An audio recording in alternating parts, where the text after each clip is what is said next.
Chapter 1501. Under the illumination of the lights in the cave, a figure was reflected on the wall. It was slowly walking in from outside.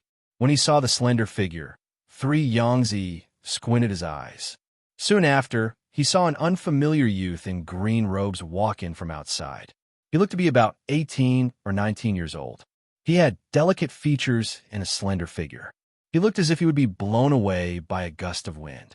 However, at this moment, this youth, who looked as if he would be blown away by a gust of wind, was exuding a terrifying, icy, murderous aura. This was especially so for his cold eyes. They were like those of a ferocious beast that had set its eyes on its prey. It gave off a chilling feeling. Who are you? What are your motives for sneaking into the 3 Yang sect? 3 Yangzi shouted fiercely. However, before he could finish speaking, he saw a flash of cold light. The youth had unknowingly held a dagger in his hand, and he attacked him at a ghostly speed. He was so shocked that he instinctively retreated. However, no matter how fast he was, he could not outrun the youth's strange, lightning-like movement technique. Whoosh! Hiss! The sharp dagger sliced through his neck by a hair's breadth, but he managed to avoid the fatal spot. Even so, the dagger still sliced through his cheek, and as blood seeped out, a flash of panic appeared in 3 Yangzi's eyes.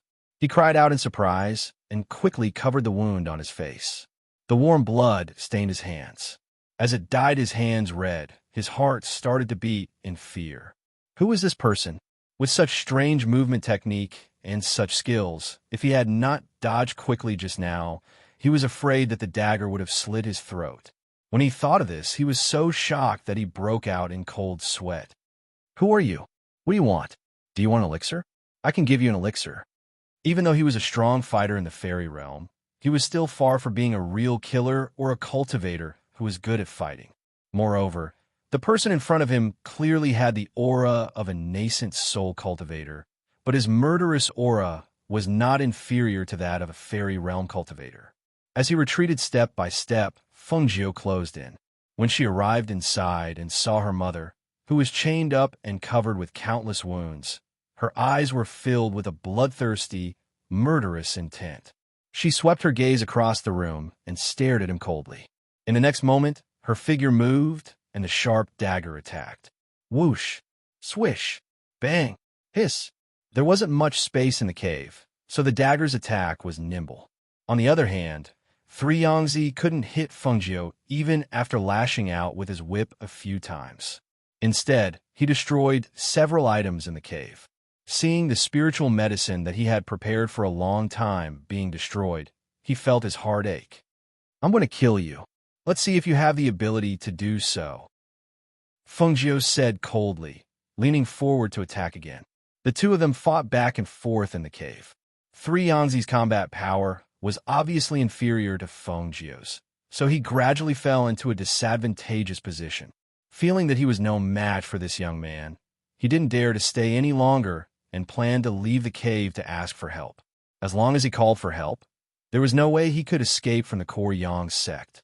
Swish! After pulling out a whip, he flashed towards the entrance of the cave. However, a cold and bloodthirsty voice sounded at this moment. You want to escape? You can't escape.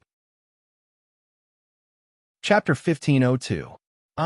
He cried out in alarm. In that instant, the aura of death enveloped him. The cold, killing intent behind him seeped into his bones. He felt a chill run from the soles of his feet to his heart, causing fear and panic to rise from the bottom of his heart. Bang! Fengjiu dragged him back and threw him to the ground. He crashed into something that had collapsed and fell to the ground in a sorry state.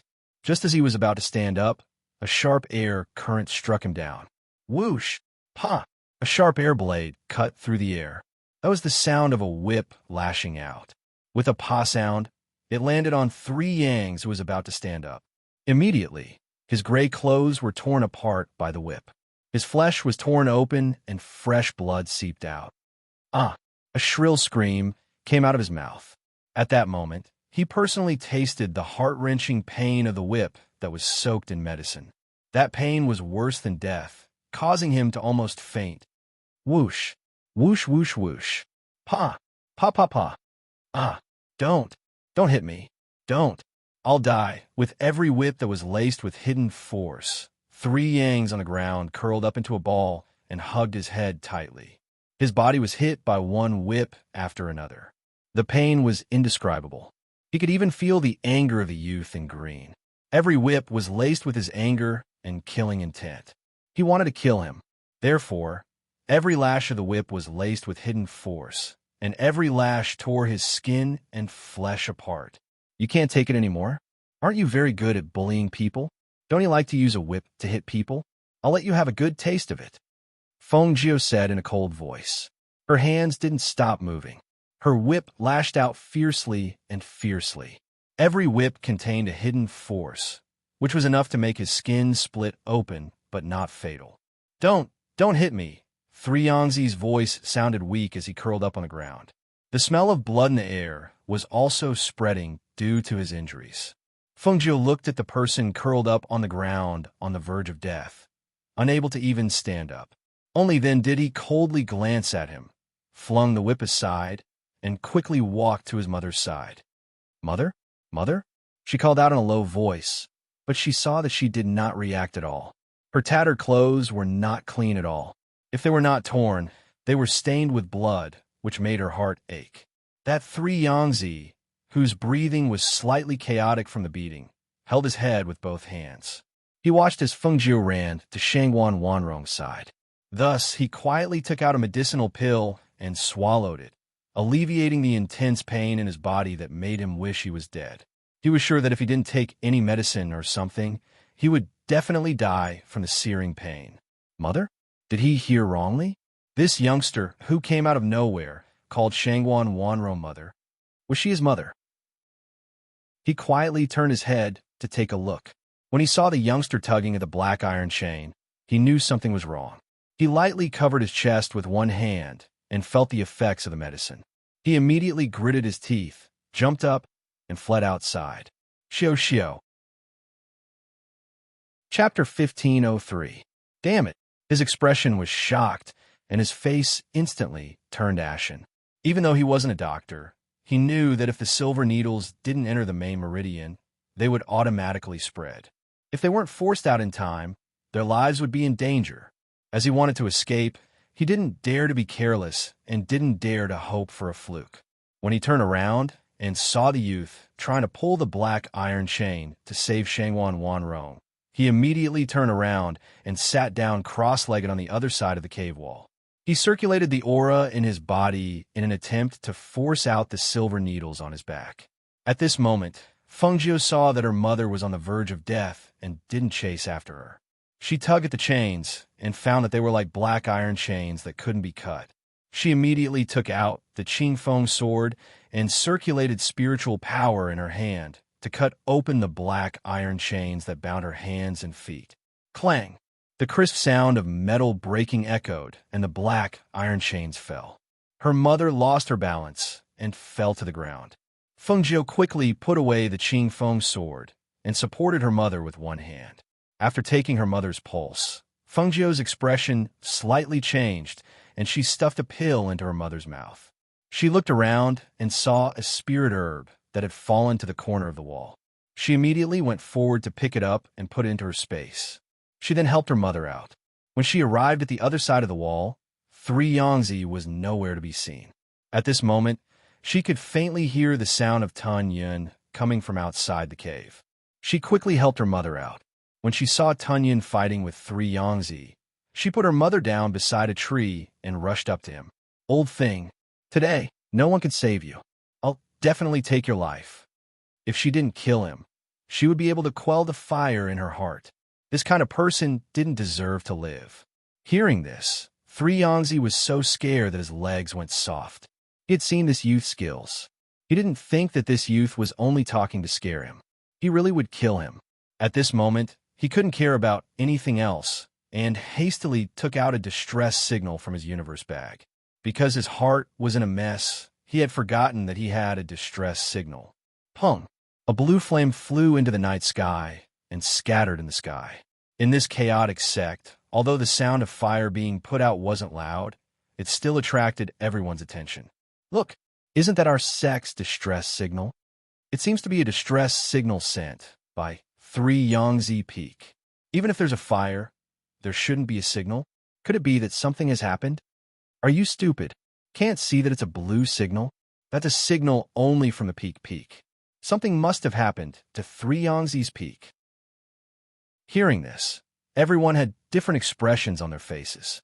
However, they were all disciples of the various peaks, and there was still a fire burning in their peaks. Naturally, they could not save him. Therefore, none of them said anything. Rather than caring for others, they should take care of themselves first. However, the other peak masters, as well as the sect elders and the sect leader, instantly realized that the sect's dark night had something to do with 3 Yangtze's distress signal after they saw the signal. All the peaks in the sect were on fire for no reason, and the entire sect fell into chaos. Because the 3 Yang Peak wasn't on fire, the disciples rushed to the other peaks to help put out the fire. But at this time, the 3 Yang Peak Master sent out a distress signal. It seemed like someone had used a diversion tactic to lure the tiger away from the mountain. Chapter 1504. The sect master then led the others towards 3 Yang Peak on their flying swords. At this moment, Ruan Changchun, who was at 3 Yang Peak, saw the distress signal and immediately ran towards the 9th peak. It was not because he was in a hurry to save his master, but because he had a premonition that someone had come to save his little junior sister. However, who could this person be? How bold of him to act so recklessly in one of the sects of the 8 great empires and set the entire sect ablaze, plunging the entire sect into chaos and panic. This was far too reckless. Even if he wanted to save someone, he should not have done this. This way, even if that person managed to save his little junior sister, the sect would not let the matter rest. Furthermore, now that his master had sent out the distress signal, the sect master and the others would probably be rushing over. If that person could not escape after saving his little junior sister, then, at the same time, on 3 Yang Peak, a cold light flashed in Fengjiu's eyes as she read the message. She began to ponder. The other members of the sect would definitely rush over after seeing the distress signal. Before that, the first to enter would definitely be the 2 nascent soul cultivators who were guarding the mountain's entrance. If those 2 arrived, it would be impossible for her to kill 3 Yangtze and take her mother away. Hence, she immediately shouted, "Tun Yun, take my mother away first." "Yes, be careful, master," Tun Yun replied and leaped towards Shangwan Wanrong's side. He wanted to carry her on his back and take her away from the back of the mountain. Only then would his master be at ease and face the battle without any worries. However, at this moment, the unconscious Shangwan Wanrong slowly regained consciousness after taking one of Fengjiu's pills. She could faintly hear Fengjiu's words. "No, if we're leaving, we'll leave together." She struggled to stand up, but her legs gave way and she fell back down. Fortunately, Tunyon lowered his body and caught her. "Mother, you leave first. I won't have any worries after you leave." Fengjiu turned around and spoke. His voice was unyielding. "I'll only have a chance to leave this place alive if you leave. Hurry, leave with Tunyon." But she didn't feel at ease leaving her daughter here to face such a dangerous battle. "Don't worry. Master will be fine. I'll send you away first. Maybe I can come back to help Master." As Tunyon spoke, he placed her on his back and said, "Hold on to the fur on my back. That way you won't fall." Hearing the conversation between her daughter and the cloud-devouring divine beast, Shangwan Wanrong also knew that she couldn't help at the moment. She might even be a burden to her daughter. Therefore, she could only lie on the back of the cloud-devouring divine beast, grab its fur, and say to Fengjiu, "You must live. Mother will wait for you to come home." "I will." Fengjiu indicated to Tunyon. Tunyon carried Shangwan Wanrong away from the back of the mountain. Seeing Shangwan Wanrong being carried away by that mythological beast, 3 Yangtze's expression changed, and he chased after her. "You don't run. Wanrong, get back here. Come back." That was the key to his survival. That was a human furnace that he had spent a long time looking for. How could he run away just like that? Without her, how was he going to refine the pill to prolong his life? How could he live without her? Don't run. Get back to me. Whoosh! A piercingly cold sword energy instantly slashed out and landed in front of 3 Yangtze. The vibration of the air and the sharpness of the sword energy gave him a fright, and he fell to the ground. Peak Master. Chapter 1505. Hearing the sound, 3 Yangtze turned around to look.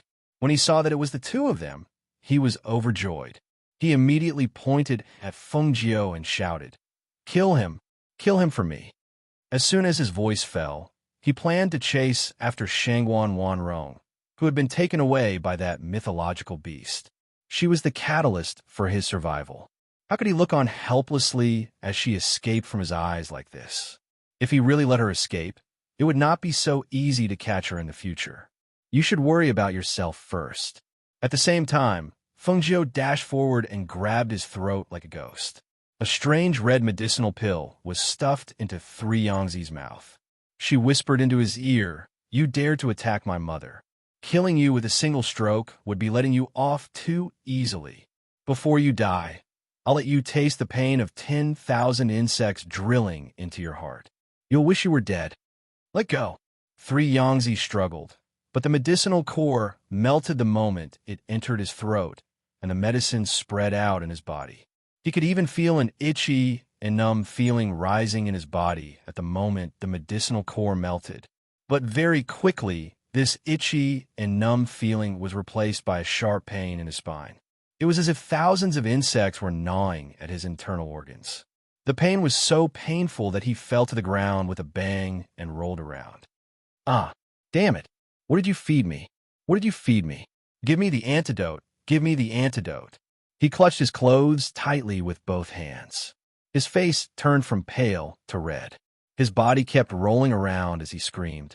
The 2 nascent soul cultivators who had rushed over could not help but feel shocked when they saw him, especially when they saw him take out his own medicinal pill and swallow it. However, it did not alleviate his symptoms. Instead, it sped up his symptoms. It was even more inconceivable. Even though the sky was dark, under the illumination of the light from the peak, they could still see something squirming under his skin. It was very frightening. The 2 nascent soul cultivators' expressions changed slightly. Their eyes were filled with astonishment. They quickly stepped forward to help the peak master who was rolling on the ground. Unexpectedly, he grabbed one of their hands and opened his mouth to bite that person. Ah! The nascent soul cultivator who was bitten cried out in pain. He instinctively raised his hand and sent the cultivator flying. However, the moment he made his move, he was stunned. He looked at the hand he used to slap the 3 Yang peak master away, and then looked at his bleeding arm. He panicked and said to the other person, "I didn't mean it. It was just an instinctive reaction." That person didn't expect the peak master to open his mouth and bite him, nor did he expect his companion to knock the peak master out with a single strike. Thus, he calmed down and said, "Let's ignore everything else for now. Listen to the peak master's orders and kill this person first." He immediately gathered his chi and charged forward. With a twist of a sword in his hand, the blade filled with killing intent flew towards Feng Jiao. The 2 of them attacked from the front and the left. Every move they made was swift and fierce. Every step they took was filled with killing intent. They attacked with the intention of killing Feng Jiao. However, after the 2 of them fought with Feng Jiao, they discovered that this young man's strength was really strong. He had already reached the nascent soul realm at such a young age, and he was not at a disadvantage when fighting with the 2 of them. Chapter 1506. His gaze landed on the youth. "Isn't this the errand boy who delivered the elixirs? Why is he here to save Junior's sister? What's his relationship with Junior's sister? I really couldn't tell that this errand boy was actually a hidden expert. He was able to fight against 2 nascent soul cultivators alone and not lose. He's really capable. And my master? What exactly did that youth feed my master? Why is he in so much pain?" Just as he was thinking, a shrill scream was heard and pulled him back from his thoughts. Ah! He looked over and saw his master's body twitching and lying stiffly on the ground. His eyes were wide open and his mouth was wide open. That mournful scream seemed to be the last sound he made, because after that scream, he seemed to have stopped breathing. Master! He was shocked and immediately ran out. When he reached his master's side, he was so shocked that his face turned pale, and he took a few steps back. Master! His body was stiff on the ground, but countless bugs crawled out from his 7 orifices. He could even see signs of the bugs wriggling under his skin. His eyes were wide open, and he couldn't close them, as if he died with a grievance. His face was also filled with fear. His hands were twisted and dug deep into the ground. There was no life in his body. Master! Master! He shouted with a mournful expression and knelt down. He looked at his dead master in front of him and couldn't describe what he was feeling. Why bother? Why bother? Why did Three Yong Peak have to be turned into this? If he didn't touch Junior Sister, he wouldn't have been killed. If he didn't capture Junior Sister, he wouldn't have died today. Master killing his disciple? How could such a scandal be spread? If such news were to spread, not only would his image be destroyed, he would be cursed after death, and the disciples of Three Yong Peak would be looked down upon by the other peaks. Hiss. A cold light flashed, and a scream was heard. A nascent soul cultivator was defeated by Fengjiu and took his last breath. Even if you kill all of us here, you won't be able to escape from his sect. The other nascent soul cultivator's eyes were filled with blood-red, killing intent when he saw his brother being killed. Fengjiu held the green sword in his hand. Green sword energy surged on the blade, and the sharp tip of the sword pointed diagonally to the ground. Hearing the nascent soul cultivator's words, she curled her lips. She had no intention of escaping at all. This was because she could not escape. She had to stay here to buy time for her mother and Tunyun to escape. As long as she was here, those people would not chase after them. Moreover, Three Yongzi, who knew that her mother had been taken away by Tunyun from the back of the mountain, was already dead. What she needed to do now was to stall until they were safely out of the Dan Yang sect's territory. At this moment, she didn't even think about whether she would be able to leave safely once the other members of the sect arrived. All she wanted to do was to make sure that her mother could leave this place safe and sound. Moreover, as long as she left, they wouldn't suspect her of Three Yongzi's death. Even if she wasn't the one who killed Three Yongzi, if she was here, they would definitely accuse her of murdering her master. Chapter 1507. Wan Changchun's actions were very puzzling. She had already noticed him earlier, but he had only been watching in the dark without any intention of making a move. Was he planning to let her mother go? Thinking about her observation of them and their actions during the day, it was not impossible. Before this, she had thought of many methods. The most direct method was to hide her mother in the space. However, her mother's injuries were beyond her expectations. Moreover, she was not sure if she could leave the Danyang sect safely. Naturally, she could not put her mother's safety together with hers. Calculating the time, if Lung Shuang and the others had already arrived outside to receive them, they should have met her mother. Then, she would not have to worry about her mother's safety. As for the others in the Danyang sect, if possible, she did not want to deal with them.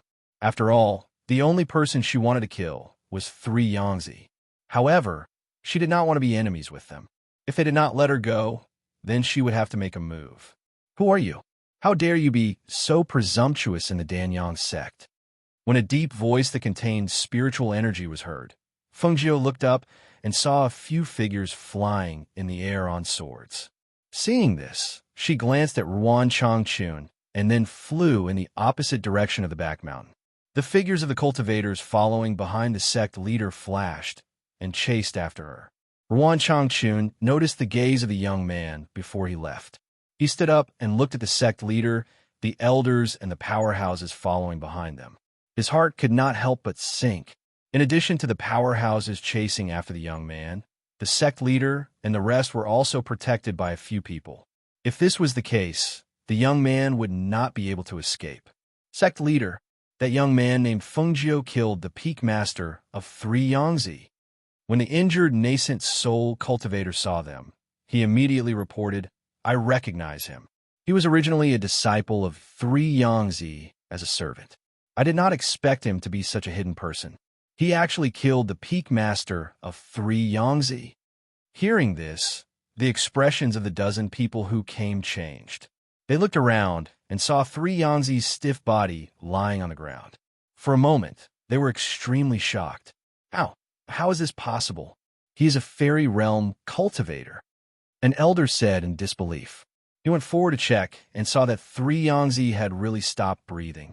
Only then did he believe that he was dead.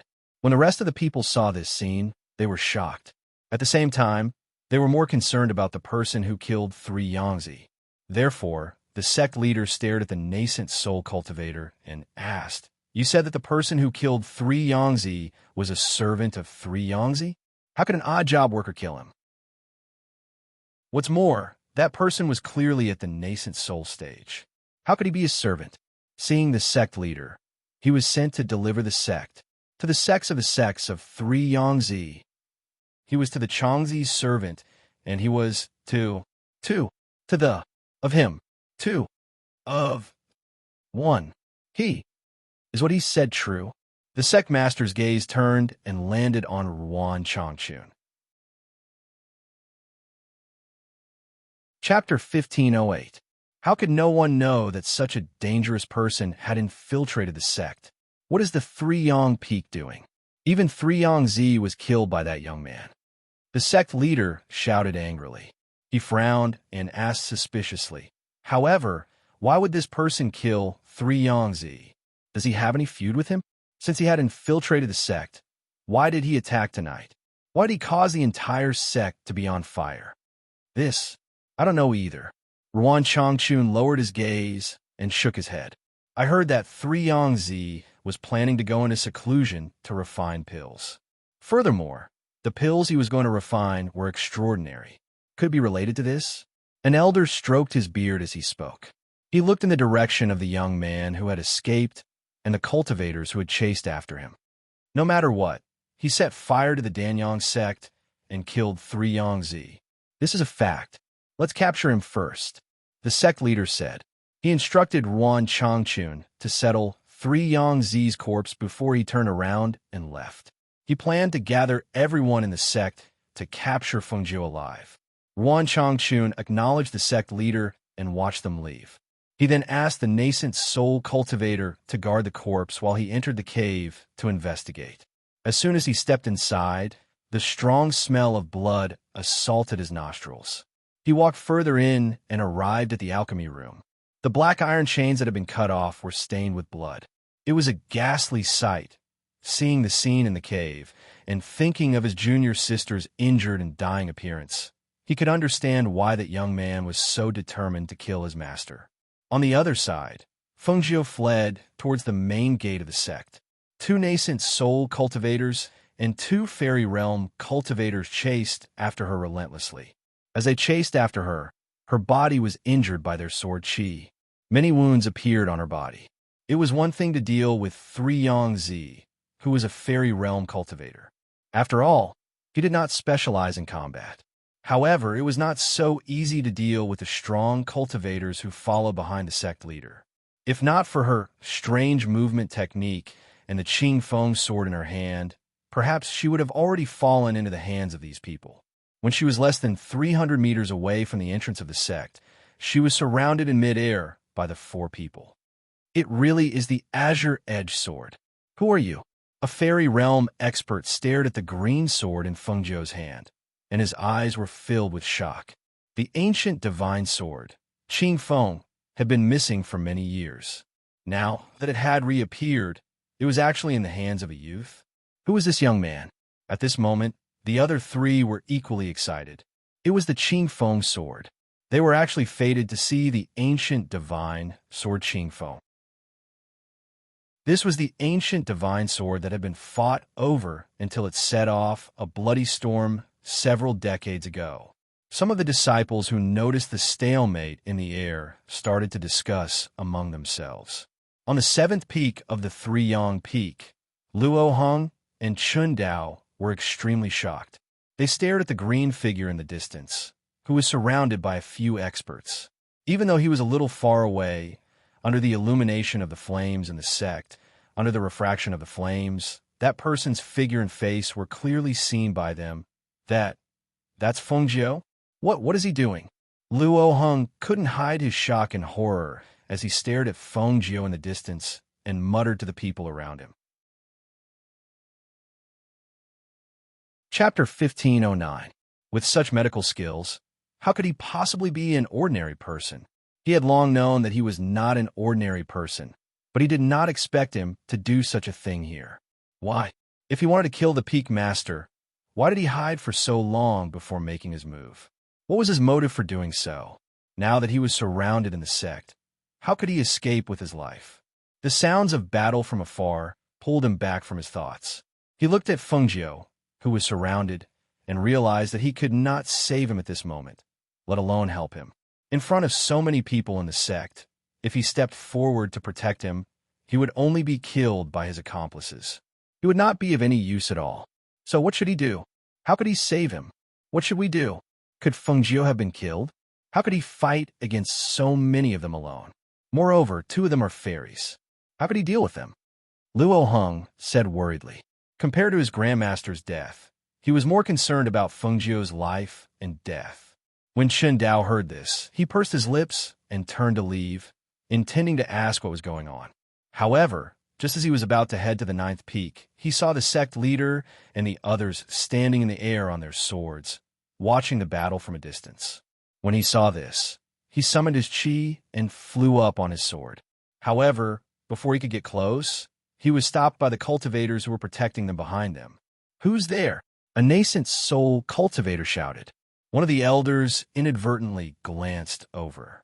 When he saw that it was Chen Dao, he was so shocked that his eyeballs almost popped out of their sockets. He walked up to Chen Dao with a face full of disbelief. He circled around Chen Dao and looked at him again and again. Chen Dao, how did you recover? Are you all right?" When Chen Dao saw him, he quickly grabbed him and asked, "Second Grandpa, what's going on? How could Feng Jiu kill the Peak Master? Could there be a mistake?" The elder looked at Chen Dao and saw that he was really fine. He was shocked and happy at the same time. It was good that he was fine. The Chen family disciples should be like that. They weren't easy to defeat. When we arrived, 3 Yangtze had already been killed. That nascent soul cultivator said that it was this odd job disciple named Feng Jiu who killed him. All right, I thought that this name was somewhat familiar with this young man. Now that I've met you, I remember. Isn't he that odd job disciple who likes to hang around you? Back then, it was this labor disciple's words that stopped him from sending Chen Dao back. However, based on the current situation, he had to make Chen Dao cut off all ties with that labor disciple. Otherwise, who knew if his Chen clan would be implicated because of this? It's him, Second Grandpa. He was the one who healed my injuries. Second Grandpa, could there be a misunderstanding? Although Feng Jiu is a little mischievous, he does things with all his heart. Furthermore, he healed my injuries. It can be seen that he's not a malicious person. If he really killed 3 Yangtze Peak Master, then there must be something we don't know about. Chen Dao continued, "Second Grandpa, I hope you can talk to the sect leader about this. Perhaps there really is a misunderstanding. According to my understanding of him, he's not a malicious person." Chapter 1510. But before Chen Dao could finish his sentence, he heard a cry of pain from not too far away. That familiar voice drew his attention. Far away, Feng Jiu, who was dressed in green, had been stabbed in the shoulder by a nascent soul cultivator who had launched a sneak attack from behind. The long sword had pierced through his back, and the sharp sword, dripping with blood, had pierced his shoulder. Chen Dao's heart clenched when he saw this. "Feng Jiu!" He cried out in alarm and wanted to rush forward, but he was held back by the elder beside him. The elder shouted, "What are you doing? Do you want to die?" Feng Jiu. He clenched his fists tightly. At this moment, he hated himself for not being able to help him. He could only watch as he was pierced by the sword. When he turned around to fight off the nascent soul cultivator, he was sent flying by a fairy realm cultivator in front of him. Feng Jiu. Luo Heng's face turned pale. He watched as Feng Jiu's figure fell from midair. His entire body seemed to have been drained of energy in that instant, and he allowed his body to fall powerlessly from midair. Capture him alive. The sect master's dignified voice rang out at this moment. Once the order was given, the few cultivators immediately responded and swooped down at the same time, wanting to capture the heavily injured Luo Hung alive. However, a shocking change occurred at this moment. The falling youth closed his eyes and allowed his body to fall from the sky. The long sword that had pierced through his shoulder had yet to be pulled out. He held the Qing Feng sword in one hand and allowed his body to fall, as if he had stopped breathing. When the two nascent soul cultivators and the two fairy realm cultivators swooped down and were about to catch her, she suddenly opened her eyes.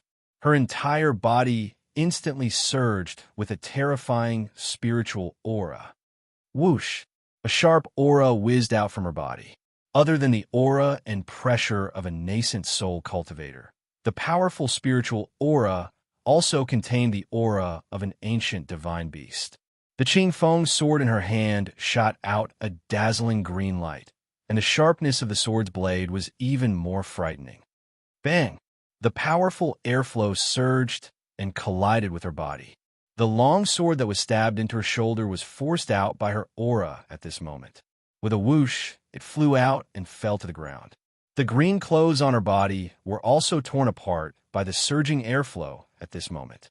After an explosive bang, the green clothes were torn apart and scattered in the night sky, revealing a white undergarment she was wearing underneath. Whoosh! The surging airflow didn't seem to stop, blowing away her hair that was tied up messily. Her ink-black hair fluttered in the night, accompanied by the white silk on her body. She looked like a ghost in the night, captivating one's heart and soul. Feng 9 is a woman. This servant is a woman. How is this a young man? This servant is a woman. She only wore an inner garment that revealed her graceful and exquisite figure, especially her black hair that hung loosely on her shoulders. It fully revealed the natural beauty of a woman. However, right when everyone was shocked and astonished, they saw her standing in midair with a sword in her hand. Her clear eyes coldly swept those cultivators with her gaze, and with a movement of her finger, she withdrew a set of red clothes from space and put it on.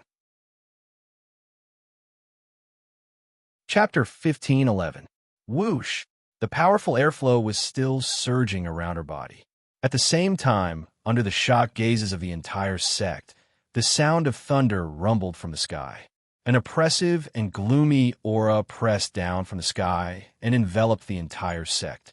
Boom! Hiss! What's going on? What's going on? Why is there thunder on a sunny day? What's with the aura on Fengjiu's body?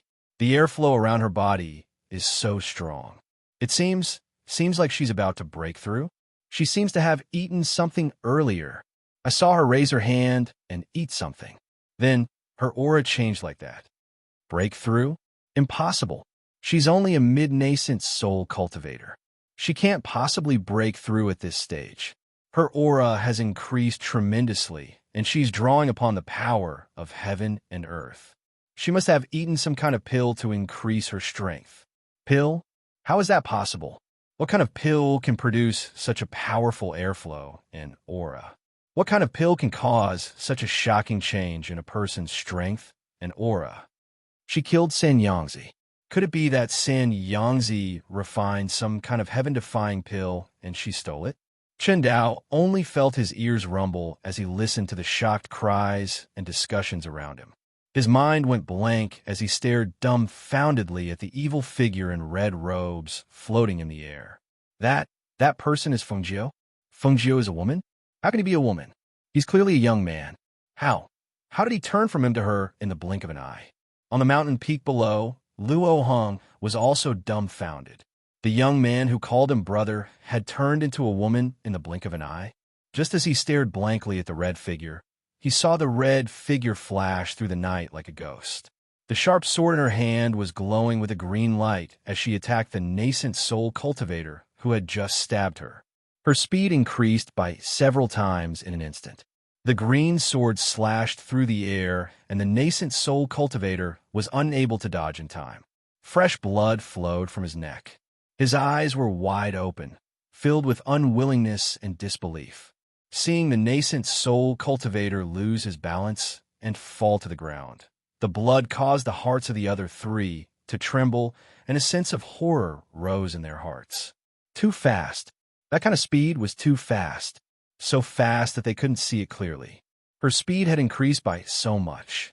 However, just as they were in a state of shock, a cold aura suddenly rushed towards them. By the time the other nascent soul cultivator regained his senses, a long sword glowing with azure light had already pierced through his chest, destroying his nascent soul and cutting off his life. "Ah, you!" He unwillingly held onto the green sword that had pierced his chest. Blood dripped from his hands as he held onto the blade, but he still refused to let go. His eyes were fixed on Fengjiu, as if he wanted to drag her down with him. When the two fairy realm powerhouses recovered from their shock, they saw the nascent soul realm cultivator desperately holding onto the long sword to restrain the red-robed woman. They immediately shouted and waved their palms to attack her. Die! At this moment, they felt that they should kill her first. This person was too dangerous. Chapter 15:12. Borrowing the force of the Azure Edge sword, the nascent soul cultivator was flung away by the air current and fell into the flames of the mountain below. Not long after, he was engulfed by the flames. Fengjiu glanced at him and turned to face the two fairy realm cultivators. The Danyang sect was good at refining elixirs, but they were not good at fighting. However, they never lacked the protection of strong cultivators. No matter how strong a cultivator was, he had his own needs. Elixirs were good for increasing a cultivator's strength. Clang! When the swords and sabers collided, sparks flew. The two fairy realm cultivators attacked Fengjiu from the front and back. At this time, Fengjiu had consumed an elixir to increase his strength. It was as if there was a ball of fire surging in his body. Strong spiritual energy flowed out continuously, forming a strong fighting force. At this time, the two fairy realm cultivators were still unable to gain the upper hand. They could not help but be shocked. With such fighting force, who was this woman? A woman who was not even in her 20s had such a fighting force. They had never seen anyone like her before. Could this woman be a disciple of a hidden family or an aristocratic family? Thinking of this, the two of them hesitated. They were at a disadvantage in the fight, and their bodies were injured by the sword aura. Moreover, the aura that emanated from this woman clearly had the aura of an ancient divine beast. The more they fought, the more frightened they became. They did not dare to be careless. Finally, when the two of them were attacked by the sword aura and were forced to retreat, they looked at each other and retreated at the same time. They did not want to be enemies with this woman. Since they could not kill her, they had to retreat. Otherwise, they would only create a difficult opponent for themselves. If they were not careful, they might even die at her hands like the two nascent soul realm cultivators. However, if they retreated now, they would not be able to stay in the Danyang sect any longer. When the sect leader saw the two fairy realm cultivators retreating cautiously, he could not help but frown. He said to the people behind him, "Go and help. You must capture that woman. If you can't capture her alive, then kill her. Those who offend the Danyang sect will not be easily forgiven." The few of them hesitated when they heard this. They had been watching for a long time, and they could tell that this woman's battle prowess was extraordinary. They were afraid that they might not be able to defeat her. Perhaps sensing their hesitation, the sect leader made a promise at this moment. Regardless of life or death, as long as you capture him, I will give each of you a top-grade pill. Hearing this, everyone's eyes lit up. In that moment of hesitation, they were enticed by the enormous benefits. Top-grade medicinal pills. Furthermore, it was a pill that the sect master had personally promised.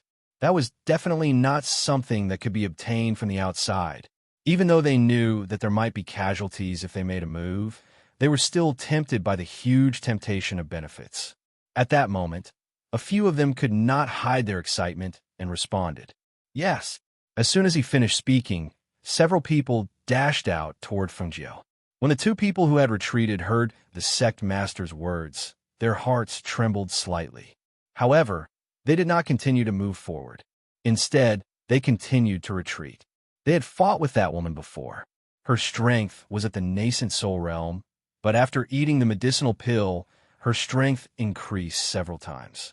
Moreover, she was a combat-type cultivator who grew stronger the stronger she met. They really didn't have the confidence to fight with her. Chapter 15:13. Fengjiu glanced at the two who had put away their swords and retreated. Since they weren't her enemies, she naturally wouldn't touch them. Hence, she only glanced at them briefly before shifting her gaze towards the group of people who were heading toward her. 6 people. 3 of them were at the peak of the nascent soul stage, and 3 of them were at the beginner level of the fairy realm. This kind of combat power was absolutely shocking. She didn't know if she could withstand it. Her eyes moved slightly, and a dark light flashed in the depths of her eyes. It seemed that she had to do something. Her clear eyes swept across Chan Dao's worried face in the distance, and she curled her lips into a smile. Suddenly, she raised her Qing Feng sword and spun around. Her entire body flew more than 10 meters into the air before she stopped.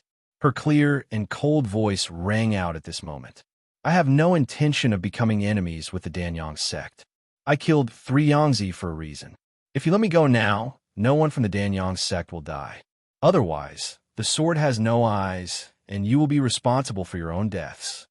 The clear and cold voice carried a powerful aura of spiritual energy as it rang out from the night sky. Like ripples of water, it rippled outwards and spread into the ears of every disciple in the sect. The powerful aura in Fengjiu's warning caused their hearts to skip a beat, and they couldn't help but feel nervous. Just as the disciples of the sect were becoming anxious and restless because of her words, the sect leader's deep and angry voice rang out and echoed in the sky. You infiltrated my sect, killed 3 Yangtze, and set fire all over the Danyang sect. If I don't kill you, won't the world think that the Danyang sect is a place to be offended? Today, even if you have 3 heads and 6 arms, you won't be able to break out of our sect's territory. The sect leader, who was standing in midair with his hands behind his back, shouted in a deep voice. His voice contained a powerful aura that spread throughout the entire sect. Just as he finished speaking, he shouted again in a deep voice. Open the sect's great array. Trap this arrogant woman. Don't let her escape.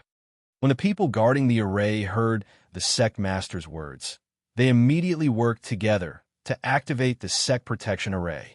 After a loud rumble, a visible aura of spiritual power rose from the ground around the sect like a halo and surrounded the sect. The power of the halo was powerful and intimidating, and a terrifying pressure spread out in an instant, causing the disciples of the entire sect to cry out in surprise. They even forgot to extinguish the flames that had not been extinguished and just stared blankly. Oh my God, the Great Sect Protection Array. This formation would only be activated when there was a great enemy. Many years had passed, and this sect protecting formation had never been activated. Who would have thought that it would be used to deal with a little girl today? Fine. Although this woman's strength was frighteningly powerful, she was still a woman after all. Yet, she had to use the sect protection formation. If news of this were spread, the outside world would probably explode. However, no one knew that when the Great Sect Protection Formation was activated, Tun Yun, who had left the rear mountain with Shangguan Wanrong, leaped up and sensed a powerful aura spreading behind him. When he turned his head to take a look, worry involuntarily surfaced in his eyes. Master, you must wait for me. Wait for me to come back. Just as Tun Yun gritted his teeth and was about to quickly send Shangguan Wanrong to Lung Shuang and the others, who were waiting for her outside, a deep and magnetic voice suddenly sounded from the front. Chapter 15:14. Hearing this familiar voice, Tun Yun's heart trembled. It abruptly raised its head and saw Xinyuan Mose, who was dressed in black robes and emitting a powerful aura, rushing towards it. Even though Xinyuan Mose was currently wearing a mask and his face couldn't be seen clearly, it still made Tun Yun extremely excited. It let out a low roar and quickly leapt forward. Shangguan Wanrong, who was lying on Tun Yun's back in a semi-conscious state, was sweating from her forehead due to her injuries and Tun Yun's movements. Although she was not completely unconscious, she was not far from it. When she heard a man's voice, she tried to raise her head, but all she saw was the corner of a black robe and a masked face. Master is still inside. She wants me to bring her mother out first. Yeah, my lord. Those people are bullying Master with their numbers. They seem to have activated the sect's protective formation to prevent Master from escaping. Yeah, my lord. Hurry and save Master. I'm worried that she won't be able to hold on, Tun Yun hurriedly said. Tun Yun said anxiously. He had not expected to meet him here. He only knew that Lung Shuang and the others were waiting for them outside. This was a message that had been sent out long ago. He knew that Lung Shuang and the others would be waiting for them outside. However, the Yama Lord's arrival had exceeded his expectations. Perhaps even Master had not expected this. When Xinyuan Mose heard this, his entire body's aura instantly sank. A chilling aura emanated from his body, enveloping the entire forest in a gloomy atmosphere. He stepped forward and glanced at the injured Shangguan Wanrong on Tun Yun's back. A malicious glint flashed through his eyes when he saw her injuries. If even she was injured like this, then wouldn't Fengjiu be? Lung Shuang and the others are in front. Go on over. Send her back first. Leave your master to me. Xinyuan Mose spoke in a deep and magnetic voice. After giving his instructions, he rushed inside and quickly rushed towards the Pilyang sect, where Fengjiu was. Tun Yun relaxed slightly when he saw that the Yama Lord had gone to help. Just as he was about to rush forward, he suddenly heard a rooster crow. Cluck, cluck, cluck. Ha, ha, ha. It turned its head to look and saw a green feathered chicken not far away, digging the soil with its claws. It then nestled its body in the hole that it dug and tried to dig. The corner of its mouth twitched when it saw this. After shooting a glance at the green feathered chicken, he leaped forward and rushed forward. At this time, in the sect, Fengjiu was fighting against several people alone. Even though she had taken the elixir to increase her strength, she was still powerless in the face of such strong opponents. Moreover, these people wanted to kill her. Every move was swift and fierce, and every step was filled with killing intent. The slightest carelessness would put her in danger. Originally, she still had some leeway. She thought that since she had no enmity with these people, there was no need to kill them. However, looking at the current situation, if she wanted to live, she had to kill them all. You forced me to do this. After dodging an attack, she quickly retreated. Her red robe and black hair fluttered in the wind. She held the emerald sword in her hand, and her spiritual aura surged.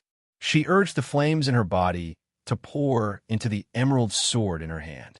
With a whoosh, flames suddenly sprang up. The emerald sword, which was originally suffused with a green glow, was now like an angry dragon. The powerful sword aura and the flames resonated with each other, and the whole sword became more than twice its original size under the contrast of the flames. Whirlwind attack. Chapter 15:15. Sword chi shot out along with the flames, forming a crescent arc as it slashed through the bodies of the surrounding cultivators at a speed that was too fast for the ears to cover. Whoosh! Hiss! The sharp sword energy struck out, slicing through the chests of the cultivators who could not dodge in time. As blood seeped out, their robes were also stained with flames. In an instant, they cried out in alarm as they tried to extinguish the flames on their bodies. Hiss! It's so hot. Hiss! It's on fire. It's on fire. How come my body? One of the cultivators cried out in alarm. His body, which was still in midair, suddenly fell down. He was so shocked that he screamed, "Quick, save me! The spiritual aura in my body has disappeared." The sect master and the others were watching from a distance. When they saw that their bodies were on fire, they panicked. Then they saw a nascent soul cultivator lose his balance and fall down. Cultivators below, quickly catch him. The sect master shouted in a low voice. His brows were tightly knitted together as he looked at the red-robed woman who was standing in midair. His low voice was filled with pressure and anger.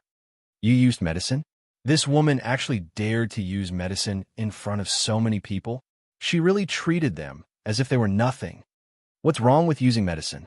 Using medicine is better than bullying others with numbers. Feng Jiu snorted coldly and twirled the long sword in her hand. She glanced at the great protective array and said, "You want to trap me like this? You're too naive. I've already said that I didn't want to be your enemy. However, since you won't let me leave, then don't blame me for the deaths of the sect." As she spoke, she waved her hand, and a handful of medicinal foam seemed to be blown away by the night wind, scattering it all over the ground. The corners of her lips curled into a demonic smile as her voice floated out. "If you don't want to die, you'd better hide quickly. Otherwise, if you die, the sect master won't feel any heartache." When the people below heard this, they saw that the few nascent soul realm cultivators in mid-air had fallen from the sky, while the few fairy realm cultivators were still barely able to support themselves and retreat. When the disciples below saw this, they quickly retreated. There were also a few clever people who took antidote pills and tried to show off their skills. Unfortunately, it was all useless. How could the medicine that she had concocted be detoxified by ordinary people? Some of the weaker cultivators instantly lost all of their spirit force and were unable to summon any spirit force at all. Those with stronger cultivations were better off. The outbreak was slower and they could still suppress it. However, it was also because of this that they were slightly fearful. This woman was so difficult to deal with. Was she really going to give up her life for a medicinal pill? The sect master's face darkened when he saw the hesitation on the faces of the few fairy realm experts. He stared at Feng Jiu, and in the next moment, he waved his hand and summoned his contract beast. "Black Eagle, come out!" Screech. A long and clear whistle instantly pierced through the sky and reverberated in the night sky. Just as the sect leader's order fell, a black eagle that was sleeping on a mountain peak flapped its wings and soared into the sky and into the night sky. The huge black eagle circled in the air and screeched. Its voice contained the pressure of a sacred beast and sacred beast. Along with the voice, the sacred beast pressure made all the disciples of the sect boil. Chapter 15-16. Sect Leader.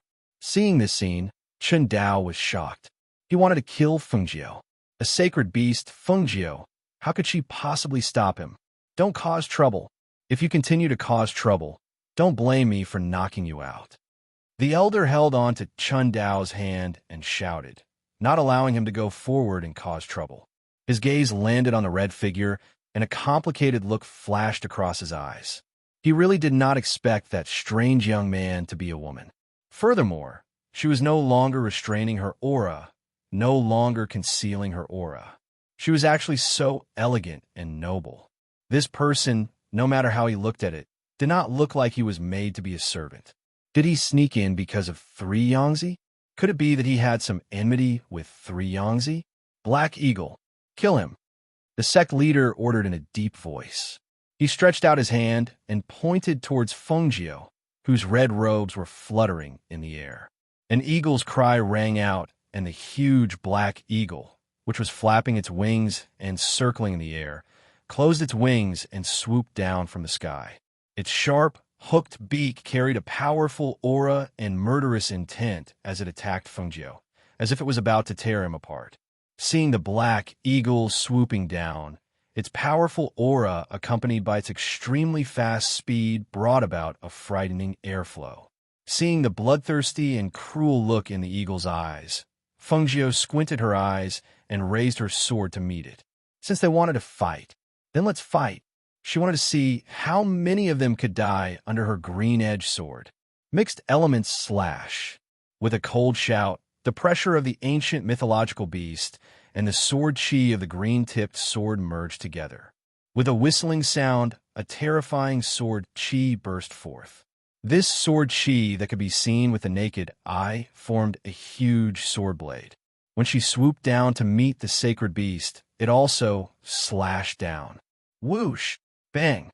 Whoosh, whoosh, whoosh, whoosh. The huge sacred beast Black Eagle and Feng Jiu fought in the air. Everyone could only see that in the pitch-black night, the red figure flashed past the black eagle like lightning. In the battle, the black eagle's feathers seemed to be cut off by the airflow and fell from the sky like petals of a flower. What was shocking was that Fengjiu could actually hold on against a sacred beast. She has the aura of an ancient sacred beast. She must have made a contract with an ancient sacred beast. An elder said as he stared at Fengjiu, "If we can kill her and take her ancient sacred beast as our mountain guardian beast, then our Danyang sect will become even stronger." Chun Dao's heart turned cold when he heard this, and he was unable to speak for a long time. "A mere sacred beast dares to be impudent in front of me. Get down!" A cold voice rang out from Fengjiu's mouth. She stepped on the black eagle's head and soared into the sky. She held her sword and rushed up, releasing the ancient sacred beast's aura. In an instant, there was a whoosh sound and a flame appeared around her. This flame formed the original form of the fire phoenix behind her. Like a flame, it soared into the sky and let out a phoenix cry. Almost at that instant, the black eagle's body trembled, and its entire body plummeted more than 10 meters. At that moment, Fengjiu raised the Qingfeng sword in her hand, aimed at the huge black eagle, and viciously slashed down. "Die! No!" Chapter 15-17. Screech. The shrill cry of an eagle pierced through the sky. The sharp sound was so loud that it hurt everyone's eardrums, as if it was going to pierce through their eardrums. Everyone could not help but cover their ears. Only the sect leader's eyes were bloodshot. His body trembled as he looked at the scene in disbelief. He felt as if his arm had been cut off. That was his contracted beast. A sacred beast. Just like that, just like that. It was killed right in front of him. "Fengjiu, I won't forgive you." His hands were tightly clenched into fists. His eyes were bloodshot, and his murderous intent was terrifying. Seeing his contracted beast fall from the sky to the ground, he felt the contract between him and his contracted beast being cut off. The feeling of being connected by blood and heart was as if someone was ruthlessly pulling at his heart. It was so painful that he could not breathe. Everyone else's mouths were wide open as they looked at the figure in red in disbelief. The visual impact was shocking to their hearts and minds, causing them to be in extreme shock and disbelief. If they had not seen it with their own eyes, how could they believe that this scene was real? A woman who had always been looked down upon by men like them, had actually single-handedly dealt with the strong cultivators of the Danyang sect. She had even killed several of them. In the end, she had even killed the sect leader's sacred beast eagle. This was just too unbelievable. Fengjiu did not want to waste time at this moment. After she had resolved the crisis around her, she tried to break the array and leave. However, she found that this great protective array seemed to be different from other arrays. When she got close, she could feel the protective spiritual energy flow. However, when she tried to pass through the array, she was blocked and bounced back. "Fengjiu, I won't forgive you. I won't forgive you. Don't even think about leaving the Danyang sect. I will take your blood as a sacrifice to my black eagle." The sect leader's voice was filled with hatred and murderous intent. Fengjiu did not pay attention to him. She was thinking about how to break the great protective array. This was a great array formed by the array and boundary. If she could not break it here, she would have to find a way to activate the array. However, Chun Dao only saw the sect leader take out 2 jade tablets and crush them. He then sent a message, "Sect Guardian Elder, please help me kill this madwoman who has offended our sect." "Sect Guardian Elder, Sect Guardian Elder." Voices reverberated in the night. Tonight, the entire sect was in chaos. Even after many years, the people of Danyang sect would never forget the shocking scene tonight. However, the strange thing was that when the sect master crushed the jade tablet to ask the sect protector elder to come out, there was no movement at all. In fact, there was not even a single word. This strange scene caused the few elders standing behind the sect master to look at each other in dismay, feeling somewhat stunned. It was as if something was wrong. However, At this moment, the great protective array that enveloped the entire sect suddenly closed with a boom. The great protective array that had formed a protective shield to prevent people from entering the sect dissipated at this moment.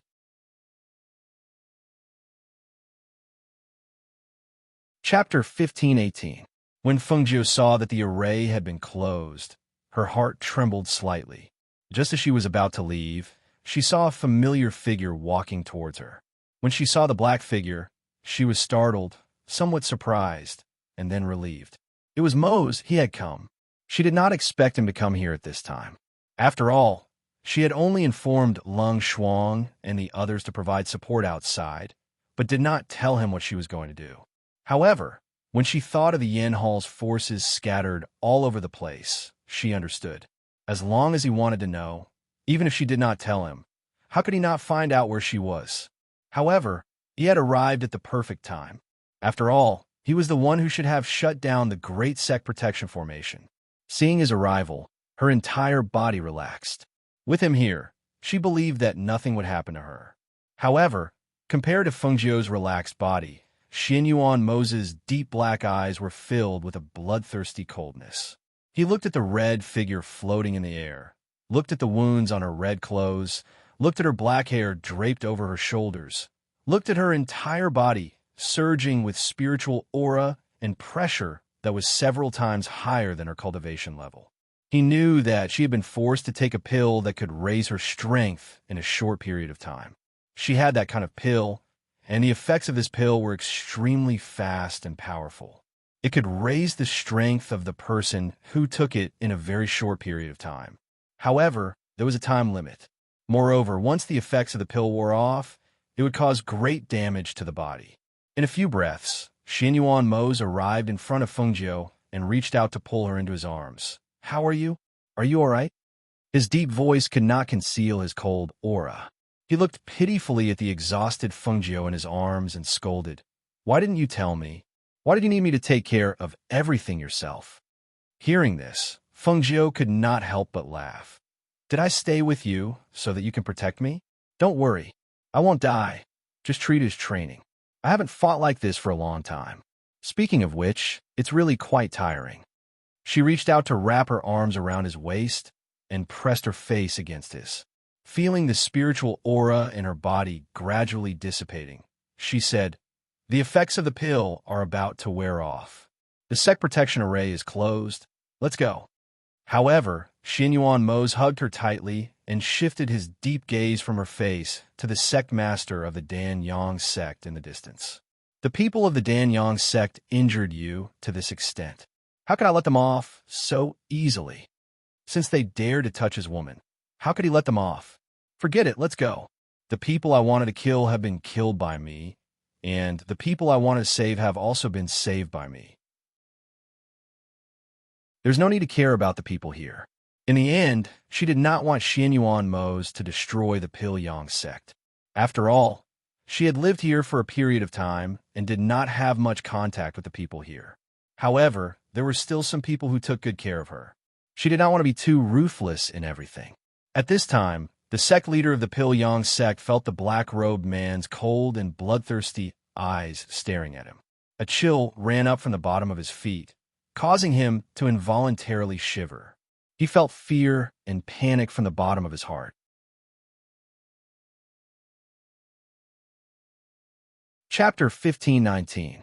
When he thought about how the entire sect had been thrown into chaos because of the red-robed woman called Fengjiu, how flames had broken out everywhere, and how countless people had died, and how even his contracted beast, the Black Eagle, who was supposed to be the sect's supreme divine beast, had been killed in front of everyone, his heart was filled with resentment and hatred. How could he let her off so easily? If he really let the two of them go today, wouldn't their reputation as the #1 alchemy sect in the 8 great empires be tarnished? Behind them, Qingdao watched as the sect's great array closed and the mysterious black-robed man flew through the air, protecting Fengjiu in his arms. Finally, he heaved a sigh of relief. It seemed like he was someone Fengjiu knew, and their relationship was not shallow. With him around, the sect leader would not be able to hurt Fengjiu again. This was good too, as he could finally relax. After all, he was facing a person who had saved his life, who had given him a new lease of life. Now he was surrounded and attacked by everyone, but he could not step forward to help. He felt guilty and remorseful.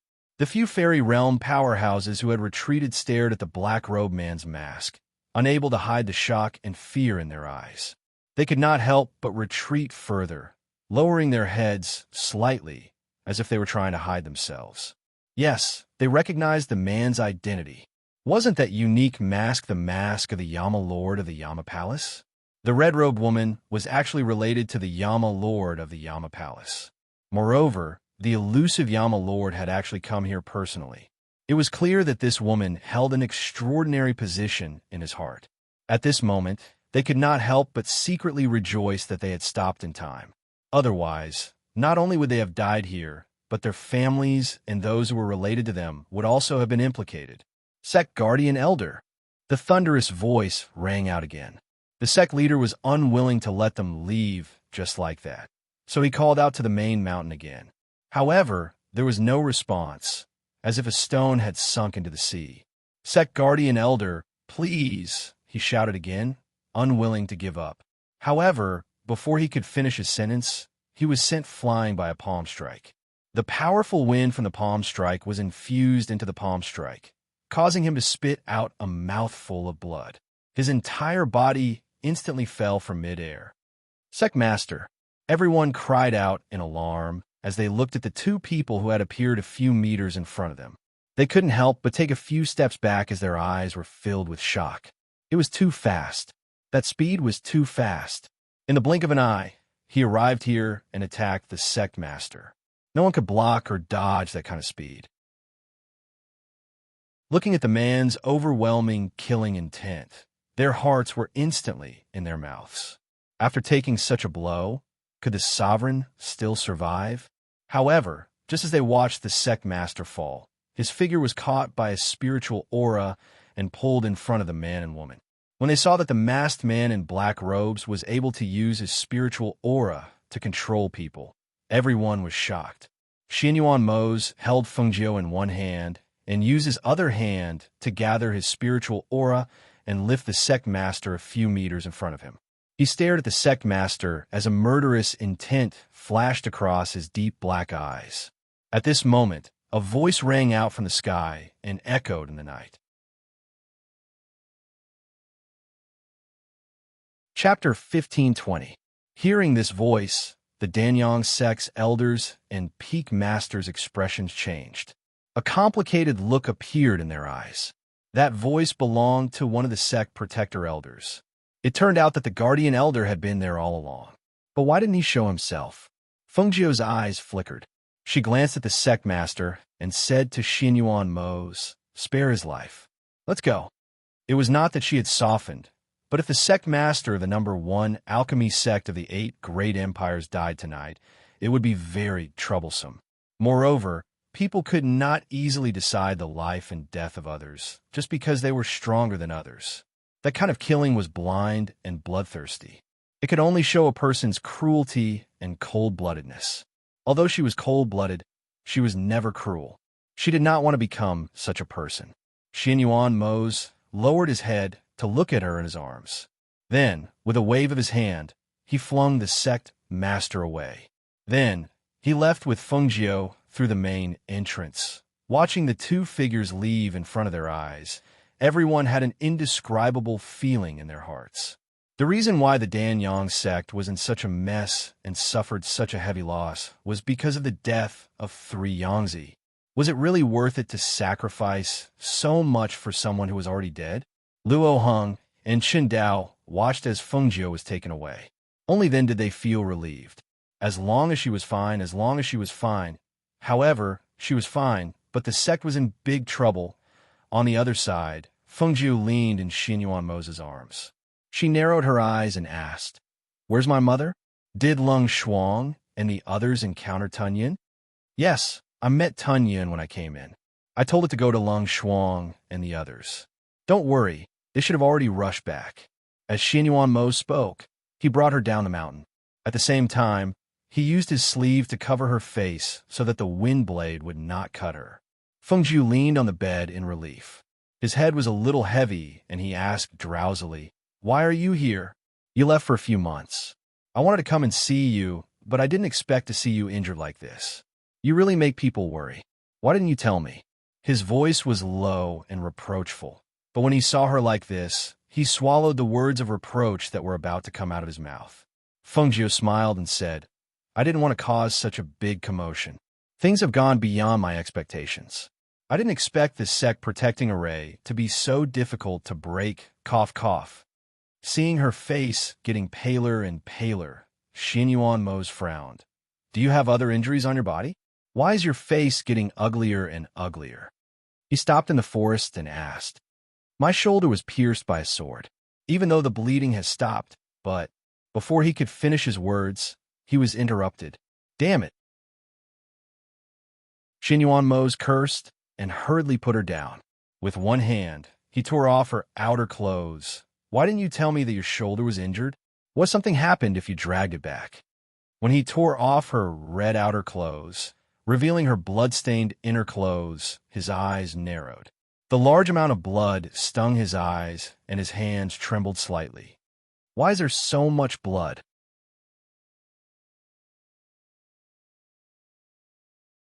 Chapter 1521. Seeing that she had fainted, his heart skipped a beat. Trembling, he reached out to check if she was still breathing. Only when he felt that she was still breathing did he feel relieved. He quickly took out some medicine for external injuries and sprinkled it on her wounds. Then, he stuffed a pill in her mouth before quickly taking her away. 2 days later, cluck, cluck, cluck. Early in the morning, a rooster's cry broke the tranquility of the morning. The clear cry echoed in the small courtyard, as if telling everyone that the sun had risen and that it was time to get up. All they saw was a round green chicken standing on the stone table in the courtyard. It raised its head and stretched its neck as it crowed. At the front of the courtyard, Tunyon lay there and glanced at it. Then it covered its ears with its paws and continued to sleep. Only the heavens knew how this green chicken had followed them back. It clearly did not see it following them back then, but yesterday morning it had appeared from the courtyard and crowed here early in the morning. It was so noisy that it could not sleep. In the room, Fengjiu, who had been unconscious for 2 days, heard the rooster's cry and slowly opened her eyes. She felt an arm around her waist. She calmed herself down and turned her head slightly. A resolute and handsome face entered her eyes. However, it was slightly haggard because his beard had not been shaved and had grown out. Looking at him, she remembered what happened that night. She also thought of her mother. How was her mother now? At that thought, she shifted her body slightly, intending to move the large hand around her waist away. Just as she was about to get out of bed, the large hand around her waist withdrew. At the same time, Xinyuan Mo's, who was originally sound asleep, woke up because of this. "Awake? Are you feeling better? Do you feel uncomfortable anywhere?" Xinyuan Mo's hurriedly asked when he saw that she had woken up. Only the heavens knew how angry he was when he saw the wounds on her body when he applied the medicine. Although those wounds were not light, the scars left on her snow-white and flawless body were extremely glaring. She lazily responded. Her hands pulled on his clothes, and she rubbed against his chest like a kitten. "How long have I been asleep?" 2 days. He gently stroked her black hair and asked, "Are you hungry? I'll get someone to send some food over." 2 days? She hurriedly sat up in his arms and reached out to press on it. Feeling that the wound on her shoulder did not hurt anymore, she lifted her clothes slightly to take a look. Unexpectedly, the man lying beside her was staring at her slightly lifted body with a burning gaze. The corners of her mouth twitched as she closed her clothes and asked, "Did you help me apply the medicine?" He replied. He stared at her and asked with a smile, "Is your wound better? I haven't seen it today." "Why don't you take off your clothes and let me see?" "No need. I'm almost done." She got off the bed and took out another set of clothes from her space. "Are you going to see your mother?" He also got up and got dressed as he asked her. "That's right. That Yangzi really isn't a good person. He used a whip soaked in medicine to beat my mother like that. Moreover, The medicine in her body hasn't been removed yet. I've slept for 2 days. I don't know how she is now. Her body recovered relatively quickly. Other than her physique, it was also related to the Green Lotus. However, her mother was different. She didn't know how her mother was doing with such a serious injury. Chapter 1522. Hearing this, Fengjiu's heart sank. After washing her face and rinsing her mouth, she walked out of the room. Accompanied by Xianyuan Mose, she went to her mother's courtyard. "Master, you're awake? Are you feeling better?" Lung Shuang and the others saw her come out with the Yama Lord and hurried to her side. I'm feeling better. How is my mother? Did she wake up today?" She looked at Lung Shuang and asked.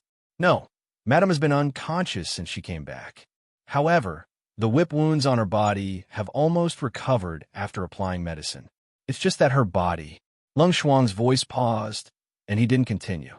Fengjiu nodded. "I'll go in and take a look." The others stayed outside. Only Xianyuan Mose went in with her. When she came to the inner room and saw Shangwan Wanrong lying on the bed, she went forward and called out, "Mother." She went forward and felt her pulse. After this, she couldn't help but frown.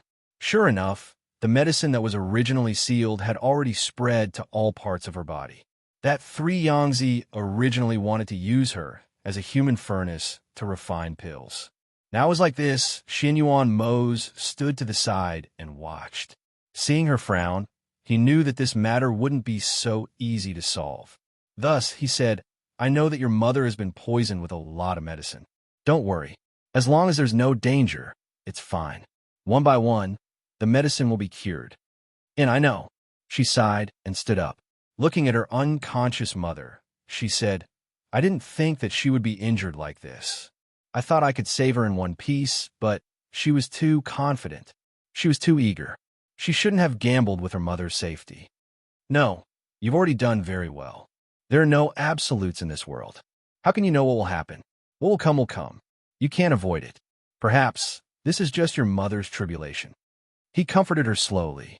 He didn't want her to blame herself too much because this matter wasn't her fault. He looked at the unconscious Shangwan Wanrong on the bed and said to Fengjiu, "Let's go out and talk." She made a sound of agreement and helped her mother pull up the quilt. Only then did she walk out with him and sit down in the courtyard. "Master, have something to eat. You haven't eaten for 2 days." Lung Hua took advantage of this time to place the cooked porridge on the table in the courtyard. Everyone else had retreated, leaving only him here to wait. "Eat first." Xianyuan Mose poured her a bowl of porridge and said, "You've been unconscious for 2 days, so you don't know. The news has already spread. The Danyang sect has suffered heavy losses because of you. Don't even think about regaining your former prestige in a short period of time." Fengjiu took a spoonful of porridge and ate it. She seemed to have thought of something and asked curiously, why was the sect protecting formation turned off? "How did you know it was there?" And the voice that spoke later, "Who was it?" "Because of the cold poison in my body, I went to the Danyang sect more than once. Of course, I know where their Danyang sect protective array is. Moreover, the guardian elder inside also knows me.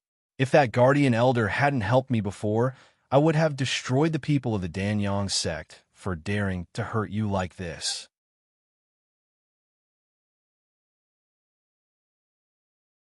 Chapter 1523. Hearing his words, Fengjiu nodded. So it was because she had been to the Danyang sect before. Well, he was originally a member of the Xianyuan dynasty, one of the 8 great empires. When he was poisoned, he would definitely go to the Danyang sect to find a cure. After eating a bowl of porridge, she smiled and said, "Although I was injured, they didn't gain any benefits. The Danyang sect lost more than I did. That sect master took a hit from you. So even if he didn't die, he would still be half dead. Let's just forget about it. There's no need to keep remembering it." She paused, then asked, "Oh right, did you come alone this time? Why didn't Hui Lang and Ingi come with you?" "I told them to go to the Yin Palace to deal with some matters. They should arrive in a few days," Xianyuan Mo said, then scooped another bowl of porridge for her. "Eat more. Your body is still weak."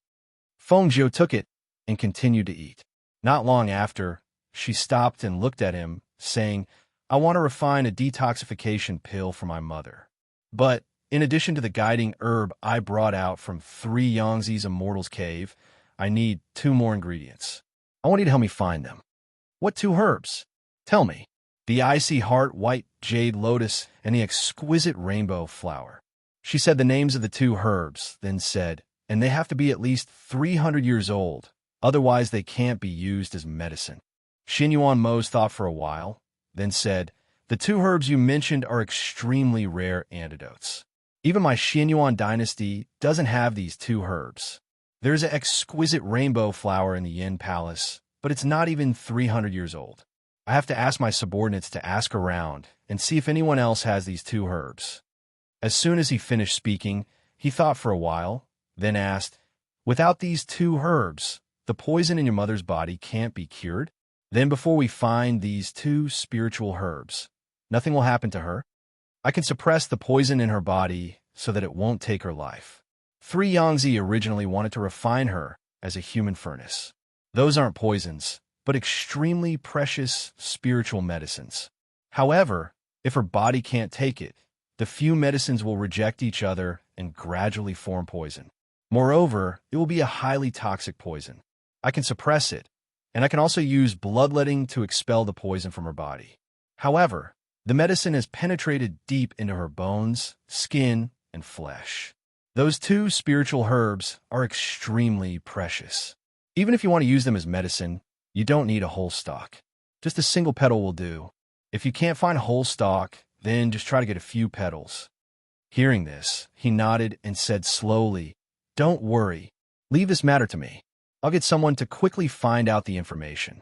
No matter how precious the spirit medicine is, there must be someone who has it. I'll help her get rid of some of the poison first. As for the remaining poison in her bone marrow, skin, and flesh, we'll have to wait until we gather all the spirit herbs. For the next 2 days, Feng Jiu gave his mother some medicine to expel the poison. She chose to use the skin pores in her body to expel the poison. Because of this, as layers of black liquid seeped out of her body, her condition gradually improved. After being unconscious for a few days, Shangwan Wanrong finally woke up. The moment she opened her eyes and saw the figure sitting by the bed, she couldn't help but reach out to hold his hand tightly and ask anxiously, Xiaojiu, how are you? Are you hurt anywhere?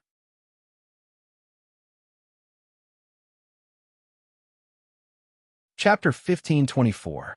It's good that you're fine. Her hanging heart relaxed. Only now did she see that her appearance in front of her was more exquisite and outstanding than when she was in the sect. Moreover, she was wearing a red robe, which was very dazzling. She couldn't help but smile. You look really good like this. Hearing this, she said with a smile, you look like mother, ah? Of course you look good. You child. Shangwan Wanrong shook her head and laughed. She was even praising her. Seeming to think of something, she composed herself and asked, Xiaojiu, when I came out at that time, I seem to have met someone wearing black clothes. Was that person also one of your people? Hearing this, Feng Jiu smiled and narrowed her eyes. Mother, wait a moment. She put on a coat for her, then helped her sit up and lean against the head of the bed. Afterwards, she ran outside and brought Xinyuan Mose and not long after. Mother, are you talking about this person? She pushed Xinyuan Mose forward and asked. His body was stiff and somewhat uncomfortable. Shangwan Wanrong looked carefully. When her gaze fell on Xinyuan Mose's resolute and handsome face, she was somewhat uncertain. At that time, he was wearing a mask. I didn't know if it was him or not. Mother, it's him. His name is Xinyuan Mose. He's my man. Feng Jiu was like a cunning little fox as she smiled and narrowed her eyes while patting Xinyuan Mose's shoulder. Hearing her daughter's words and seeing her act intimately with this man, Shangwan Wanrong coughed lightly and said, Xiaojiu, girls shouldn't speak carelessly. What did she mean by her man? This child was really messing around. She was still a virgin, and yet she said this. It seemed that when she wasn't by her side, Feng Xiao, as her father, didn't take good care of her. Letting this child speak carelessly, she wasn't afraid of ruining her reputation. Xinyuan Mose was originally a bit uncomfortable. Because of this, his body was a bit stiff. He had seen his father-in-law and was familiar with him, but this was the first time he had seen his mother-in-law. Because of this, he was a bit nervous, afraid that he would leave a bad impression. However, when he heard Fengjiu introduce him to her mother, she said that he was her man. This made his heart burst with joy. He immediately went forward and cupped his hands in greeting. Aunt Rong, I am Xinyuan Mose. Xiao Jiao and I have known each other for many years, and I have already gone to the Feng Manor to see Uncle Xiao and grandfather. Xiao Jiao and I have known each other for many years. Speaking of this, the expression on his face could not help but soften a little. Yes, as soon as she returned home and their family was reunited, he would be able to propose marriage. Then, he would marry Fengjiu. That way, he would be able to see her every day when he woke up. Thinking of this, he couldn't help but look forward to it. When Shangwan Wanrong heard this, she was startled, then relaxed. So it's like that. She glanced at Fengjiu, who was smiling to the side, and said with a smile, Child, why didn't you finish your sentence? So you've seen your father and grandfather. Naturally, you're not ordinary. Treat them like family. Yes, yes. Fengjiu gently laughed and held Xinyuan Mose's hand, winking at him. Xinyuan Mose was happy to hear this and said, I had someone make some kanji. I'll go ask if it's ready. Xiao Jiao, stay with Aunt Rong and chat. Okay, you can go.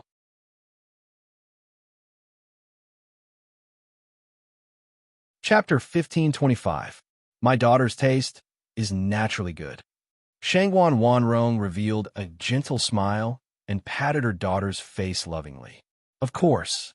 She raised her delicate chin a little proudly. Then tell Mother, how did you two meet? He's met your father and grandfather, but have you met his family? Shangwan Wanrong asked as she leaned against the bed. Thus, mother and daughter chatted on the bed until there was a knock on the door and Lung Shuang came in with porridge. Mother, I've helped you expel the medicine in your body these past 2 days. However, if you want to get rid of some of the medicinal properties that have seeped into your bone marrow, you still need 2 herbs. I was thinking that you should recuperate here during this period of time. When I find those 2 herbs, I can help you refine the medicinal pills. Can it be removed? She asked worriedly. Yes, don't worry. Eat a bowl of porridge first, then rest well. I'll be going out for a while. She motioned for Lung Shuang to take care of her and walked out. Lung Shuang scooped a bowl of porridge and brought it forward. Madam, this porridge was cooked according to master's orders. He added some medicine to nourish the body. Okay, Shangwan Wanrong replied. Then, she started to eat. Outside, Fengjiu didn't see Xianyuan Mose and asked Lung Hua who was in the courtyard. Where is he? Where'd he go? Why don't I see him? Did master say Yama Lord? Lung Hua asked with a warm smile. Yes. Fengjiu nodded in response. Just now, a person from Yindian came over and said that he had something to report. Yama Lord followed him over. He should be in the front courtyard.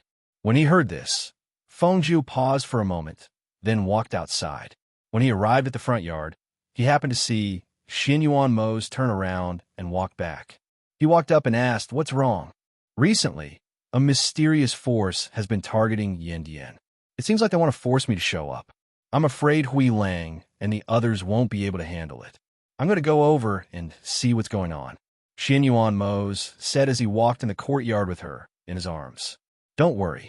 I've already sent people to inquire about the 2 medicines you lack. Once they're found, they'll send them to you. Now that you've found your mother, do you plan to stay here? Or return to the Phoenix Dynasty first? If you want to go back, I can get someone to give you a lift. Hearing that, Fengjiu said, I want to go back after I find the medicine. Otherwise, it'll be troublesome to travel such a long way. That's fine too. As long as you don't cause any trouble in this city, you won't be noticed by other forces. You can stay here for now. If you don't like it here, you can go to the Crown Prince's palace. Don't worry. I'll take care of myself and my mother. Moreover, I have Lung Hua and Du Fan with me. Nothing will happen. Don't worry, she said nonchalantly. She felt that it was fine for her to stay outside. There was no need for her to enter his sphere of influence. All right then, I'll go over tomorrow. Today, I'll stay here with you. We haven't seen each other for a few months, and this time, we've only been together for a few days. We'll spend more time apart than together. Once we've gathered all the medicine and you've refined the pills, I'll go back and prepare. I'll bring over 100 boxes of betrothal gifts to your house and marry you as soon as possible.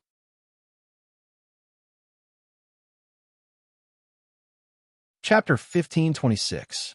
Hearing this, Xianyuan Moses' gaze swept over her body. How is it small? I think it's quite big, quite suitable. After saying that, the corners of his mouth curled up. Fengjiu rolled her eyes.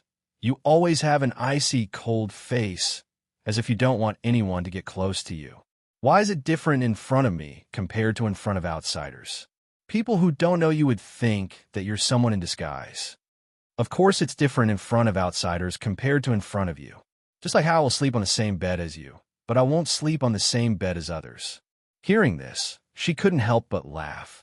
What kind of twisted logic is this? It's a mess. All right, since you're going to Indian tomorrow, then I'll accompany you today. Originally, I was thinking of going to the black market to take a look. After being here for so long, I haven't paid a visit to the black market. To be honest, I'm quite curious what kind of person the black market's president is. The black market's president? Xianyuan Moses' voice paused, and he pondered for a moment, then said, I only know that the people in the black market address him respectfully as the Supreme Lord. I've asked Yin Dian to investigate him before, but there's almost no information about this person. He's so mysterious that no one knows where he came from. However, there are rumors that he's related to the large sects in the upper reaches, and the power behind him is very strong. Even the 8 great empires' royal family doesn't dare to touch him. What upper reaches? Fengjiu was stunned for a moment and asked suspiciously. Hearing her question, Xianyuan Mose was also stunned. You don't know? You've been here for a while. Don't tell me you don't know that the 8 great empires we're in belong to the eastern lower reaches? Fengjiu blinked and shook her head. I only know that the 8 great empires each occupy an area. Didn't they say that the 8 great empires occupy different areas? Why do they only belong to the eastern lower reaches? She had been here for a while, but she didn't know much about this place. She only knew that there were 8 powerful empires in this place. As for the others, she didn't see them on the map of the 8 great empires. Seeing her silly look, Xianyuan Mose shook his head and couldn't help but laugh. I always thought that you knew the distribution of this continent. I didn't think that you only knew the distribution of the place you were at. Well, whatever. You won't go to those places anyway, so it doesn't matter if you don't know. Hearing this, she was unhappy. What do you mean it doesn't matter? How do you know that I won't go? Maybe one day I'll go look around. Hearing this, he looked at her deeply and was silent for a while. Then, he brought her to the stone table in the pavilion and took out a large map that was more than a meter wide from his space. He pointed at a small area at the bottom of one of the continents and said, Do you see this place? This is where the Phoenix Empire is located. Just like this area, we have classified it as the lower realm because this is the place that is subordinate to the 8 great empires. And here, this area is distributed among the 8 great empires. This area belongs to the eastern regions, from here to here.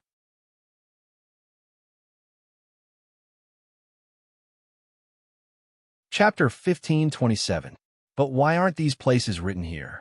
This map of yours isn't complete either. She pointed at some places on the map. Only those places were marked, but the others were completely blank.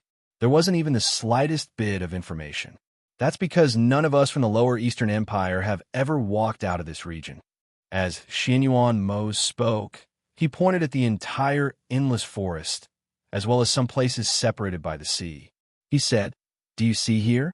Other than being blocked by the endless forest, there are even spirit formations. It is absolutely not a place that ordinary people can casually pass through, because no one has any understanding of that region. That region is called the Mysterious Land. However, I've heard that Elder Tianji's master is in this mysterious land. Back then, the master who taught me and imparted me the cultivation method also came from this mysterious land. Elder Tianji and your master? She blinked, her hands holding her chin.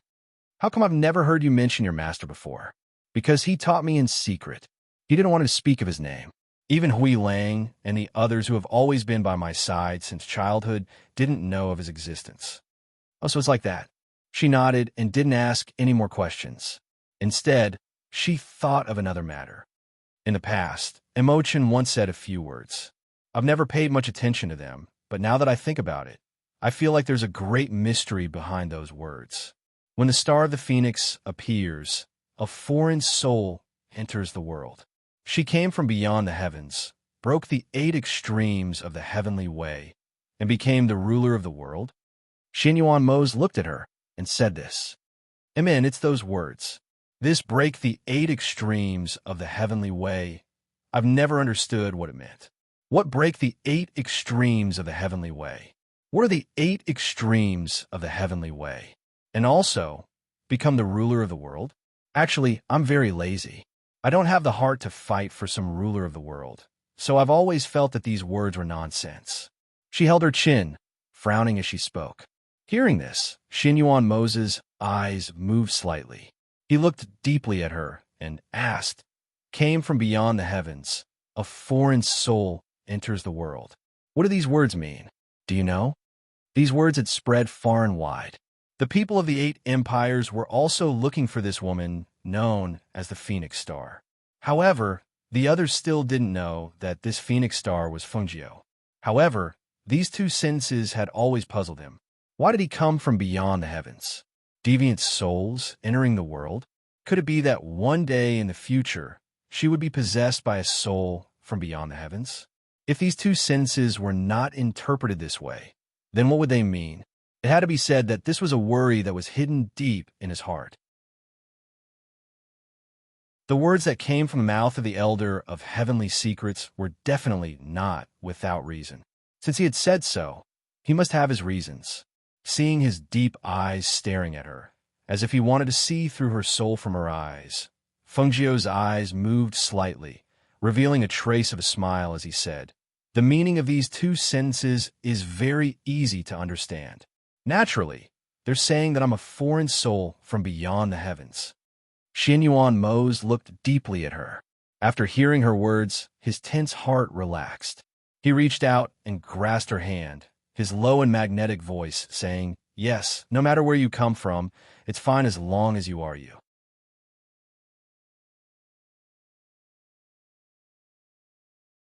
Chapter 1528. That day, the 2 of them spent some time together. After not seeing each other for a long time, the 2 of them seemed to have endless things to talk about. They both told each other about the things that had happened in the past few months and talked about how much they missed each other. From knowing each other to falling in love, the relationship between the 2 of them was very natural. From the beginning, when she teased him, to his confession of his feelings, to Fengjiu's blunt rejection, to the 10-year promise between the 2 of them. Although not 10 years had passed, a few years had passed, and they didn't know when it started, but they both started to hold each other's figure in their hearts. Everything was so natural, without any reason. The next morning, No need to send me off. I'll come back to find you when I'm done, Xin Yuan Mose said to Fengjiu, who was sending him out of the outer courtyard. Fengjiu nodded. In, be careful. I'll wait here for you to come back. Xin Yuan Mose hugged her and planted a kiss on her forehead. Take care of yourself. Don't always make me worry. Hearing this, Fengjiu grinned and laughed. Look at what you're saying. It's like I'm a troublemaker. After saying this, she couldn't help but chuckle. She rolled her eyes and smiled. But speaking of which, it seems like I really am a troublemaker. Everywhere I go, it's not safe. It's fine. I'll take care of the trouble you cause. Just take care of yourself and don't always get hurt. He held her hand as he spoke, his deep eyes filled with reluctance as he looked at her. They had only known each other for a few days, and now he had to deal with Yin Diane's matter. This matter really came at the wrong time. Seeing his reluctance, she smiled and narrowed her eyes, saying, all right, you can go. Go early and come back early. In the end, under her repeated urging, Xin Yuan Mose finally turned and left. After he left, Fengjiu returned to the courtyard. After eating breakfast with her mother, she left Lung Shuang behind to take care of her mother. She changed back into men's clothing and left with Du Fan. It was rare to have the opportunity to go out with his master, and Du Fan couldn't hide the joy in his eyes. On the way, he followed Feng Jiu in an orderly manner to protect her. When he saw her walk to the other side of the street, Du Fan was stunned and asked, "Master, aren't you going to the black market?" "The black market is on this street." "Isn't Leng Hua in the shop? I'll take a look." As she spoke, she walked in the direction of his shop. It was a shop they had set up in this corner. Usually, if it wasn't Leng Hua, it was Du Fan. In addition, there was also a clerk they had hired in the shop. Hearing that she was going to the shop, Du Fan didn't ask any more questions and quietly followed. When they arrived in front of the shop and saw Leng Hua doing business inside, Feng Jiu smiled and walked in. Seeing Feng Jiu come in, Leng Hua smiled and asked the clerk to serve the customers. He invited Feng Jiu to the back hall and asked, "Master, why are you here? Is something the matter?" "I was planning to go to the black market, so I came to take a look." She sat down at the table and asked, "Is everything okay here?" Leng Hua smiled warmly. "It's been normal. We're only selling some ordinary medicinal herbs. Only the old customers will take out the real good things to show them."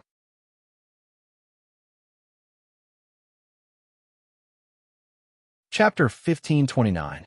Just as he was speaking, the waiter's voice came from outside. "Manager Leng." Hearing the voice coming from outside, Leng Hua said to Feng Jiu, "Master, I'll go out and take a look." After Feng Jiu nodded, he turned around and walked outside. "Manager," a guest outside handed this over and said he wants to see you. The waiter handed over a 2-finger-wide black wooden tablet. Leng Hua took it and looked at it, then walked outside. Under the waiter's guidance, he saw a middle-aged man looking at medicinal herbs in the shop, as well as 2 attendants following behind him. After waving the waiter away, Leng Hua stepped forward, cupped his hands, and said with a smile, "My surname is Leng, and I'm the manager here. How should I address this guest?" The middle-aged man sized up Leng Hua without leaving a trace. Seeing that the young man in front of him had a gentle aura and was only in the foundation establishment realm, he was secretly surprised. He didn't expect this person to be so young, and his strength was only in the foundation establishment realm. With such strength, how could the master behind him be at ease to let him handle the medicinal pill business? However, he didn't look down on the person in front of him because of this.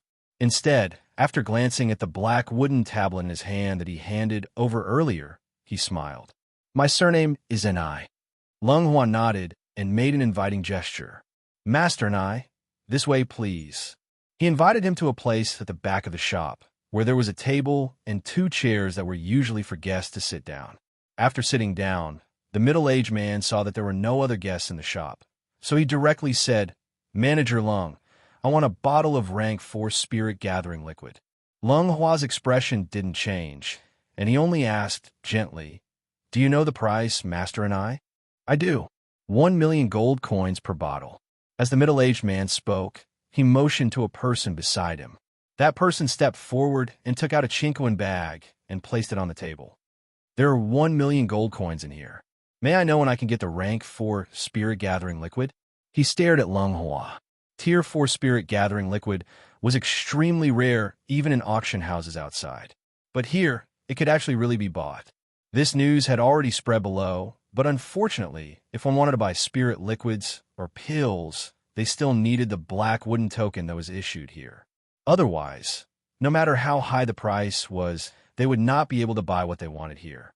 He came with the mentality of giving it a try. He did not expect that this youth's actions were so calm. From the looks of it, there really was a grade 4 spirit gathering fluid. Leng Hua took the chinquin bag and placed his hand on it to scan it with his divine sense. He smiled and said to the middle-aged man with the surname Enai, "You can get it now."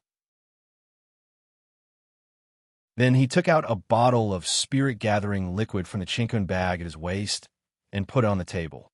At the same time, he put away the chinquin bag with the gold coins. The man with the surname Enai was stunned. He looked at the bottle of medicinal liquid in front of him, picked it up to take a closer look, opened it, and sniffed it. His eyes could not help but light up. It really is a rank 4 spirit-gathering liquid, and it's a top-grade one. He looked at Leng Hua and could not hide his excitement as he asked. It said that there are all kinds of medicinal pills here. Lung Hua smiled gently. Master and I, one black wooden token can only buy one bottle. In other words, even if there was, he couldn't buy it.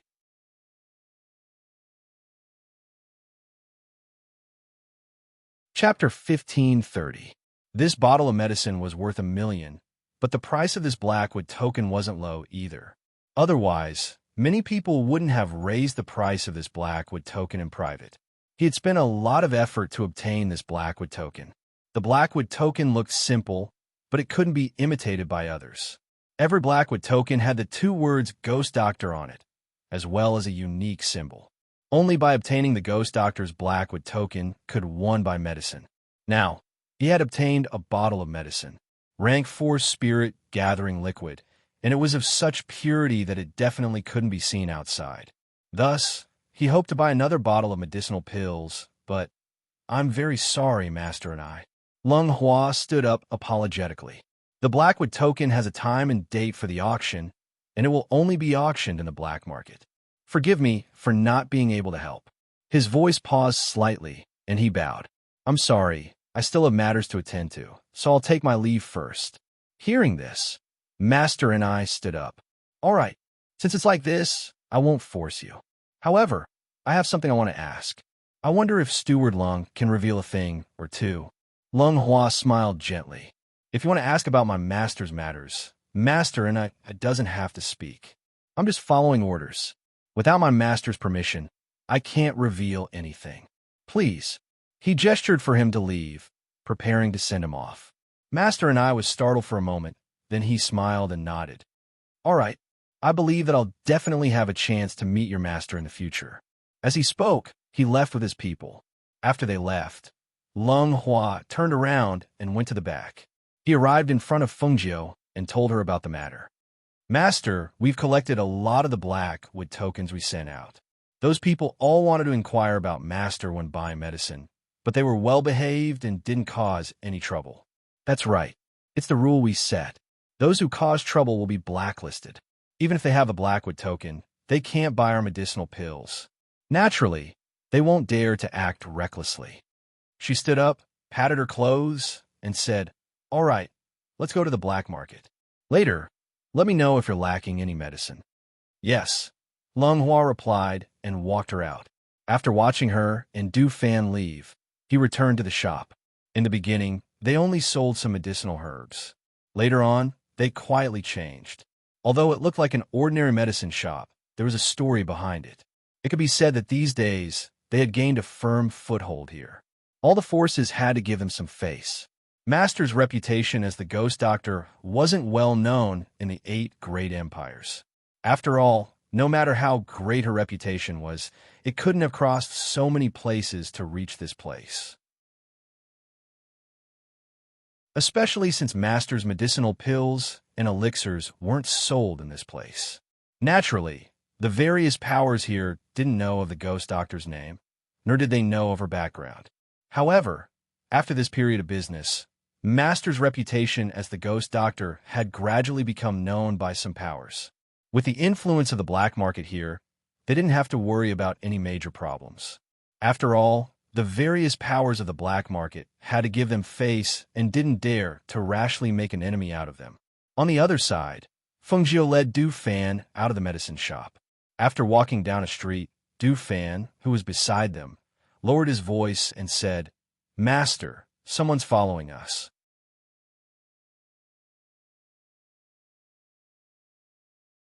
Chapter 1531. Seeing that his master didn't say anything, Du Fan quietly followed, pretending that he didn't know that someone was following him. Behind them, Master and I and the 2 people beside him from the medicine shop walked out from the corner of the street.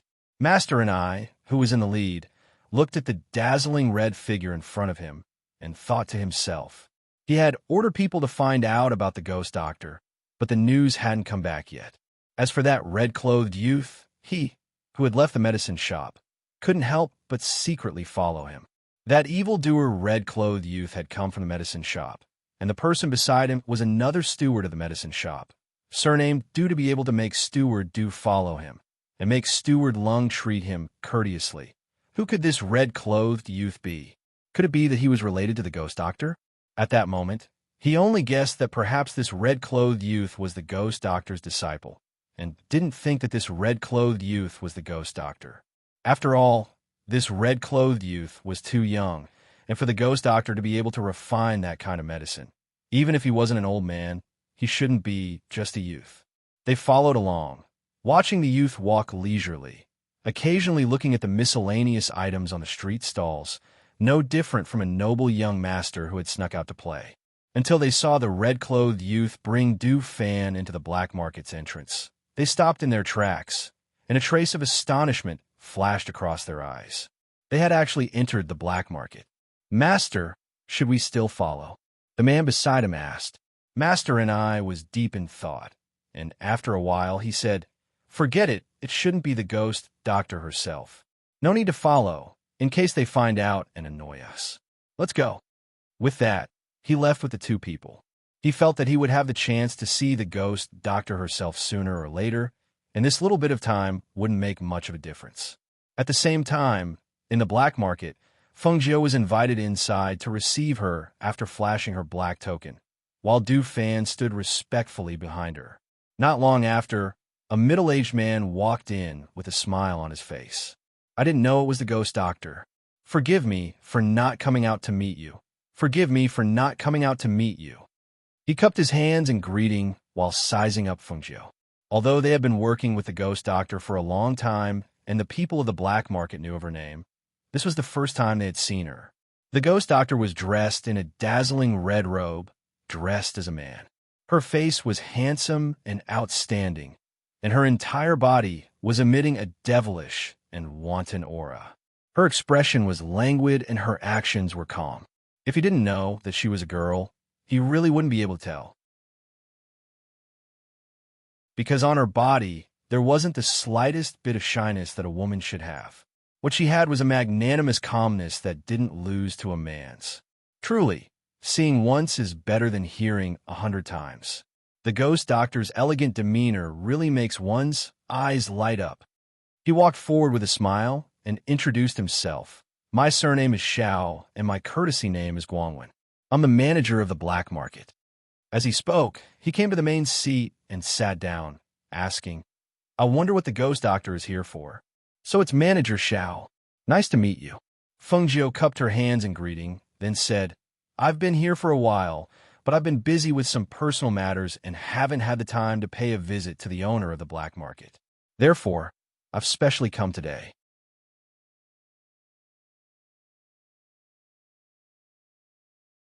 Chapter 1532. "Oh, he's not here. Then when will he be back?" she inquired. She felt that since he was here, she should meet the owner of the black market if she had the chance. He's on a long journey, and our master's whereabouts have always been unpredictable. It's hard to say when he'll be back. Manager Xiao smiled and continued, "But you don't have to worry, ghost doctor. As long as my master returns, I'll definitely report your visit to the higher-ups." "Looks like I've come at the wrong time." "Fine, since he's not here, I'll wait for him to come back and pay him a visit." As she spoke, she added, "Steward Xiao, I have a favor to ask of you." "Ghost doctor, if you have something to say, just say it. As long as I can do it, I won't refuse." He smiled and said, "I want to find 2 300-year-old spiritual herbs. One is the icy heart white jade lotus, and the other is the exquisite rainbow flower. I'd like to ask Manager Xiao to help me find out where I can find these 2 spiritual herbs." Hearing this, Manager Xiao was startled for a moment, then chuckled. "These 2 herbs are sacred antidotes, and 300-year-old ones are even rarer. If it's someone else, they probably won't be able to find them. But if it's the ghost doctor, I think it'll be easier." He smiled and looked at Feng Jiu. He paused for a moment, then continued, "Our black market's influence is spread all over the place. What kind of spiritual herbs can we find? Whoever has them will know a little about them. Take the exquisite rainbow flower, for example. There's a 300-year-old exquisite rainbow flower planted in the city lord's mansion. Coincidentally, the city lord's father has a terrible disease. He spread the news that anyone who can cure the old city lord's disease can make a request to the city lord. I think the ghost doctor can give it a try. As for the icy heart white jade lotus, it's rare, and it needs to be 300-year-old. Only Tianji Elder's Heavenly Mountain Snow Pond has it. Hearing this, Fengjiu's eyes flickered. He cupped his hands and thanked. Thank you for your advice, Manager Xiao. I understand. Since he knew the place, he didn't have to worry about not being able to get the spiritual herbs. However, wasn't Tianji Elder Mo Chen's master? Mo Chen seemed to have returned to Heavenly Mountain. After getting the information he wanted, Fengjiu sat for a while and then stood up to leave. Steward Xiao personally sent them out and watched as the two of them walked away. Only then did he turn around and return to the black market, heading towards the loft at the back. He was prepared to inform the elders about the ghost doctor's visit to the black market, so that he could be informed as soon as his master returned. Even he couldn't understand why his master was so concerned about the ghost doctor. After all, even though the ghost doctor's medical skills were incomparable to ordinary people, but there were so many capable people in the world. However, ever since his master saw the portrait of the ghost doctor that was sent back, everything seemed to have changed. Black tokens were first class, and the status represented by first-class black tokens was greater than many people in the black market. However, for no reason, such treatment was given to the lower class, and even secretly taken care of by many parties, which made him very puzzled. Even the matter of the ghost doctor coming here, Master often knew about it. Unfortunately, when the ghost doctor came to visit, Master was not in the black market.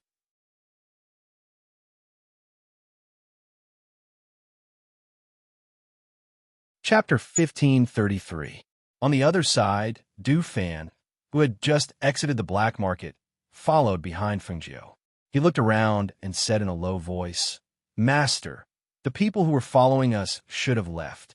Fengjiu responded casually, but in her mind, she was thinking that since she knew the location of the elixir, she had to prepare to go and collect it.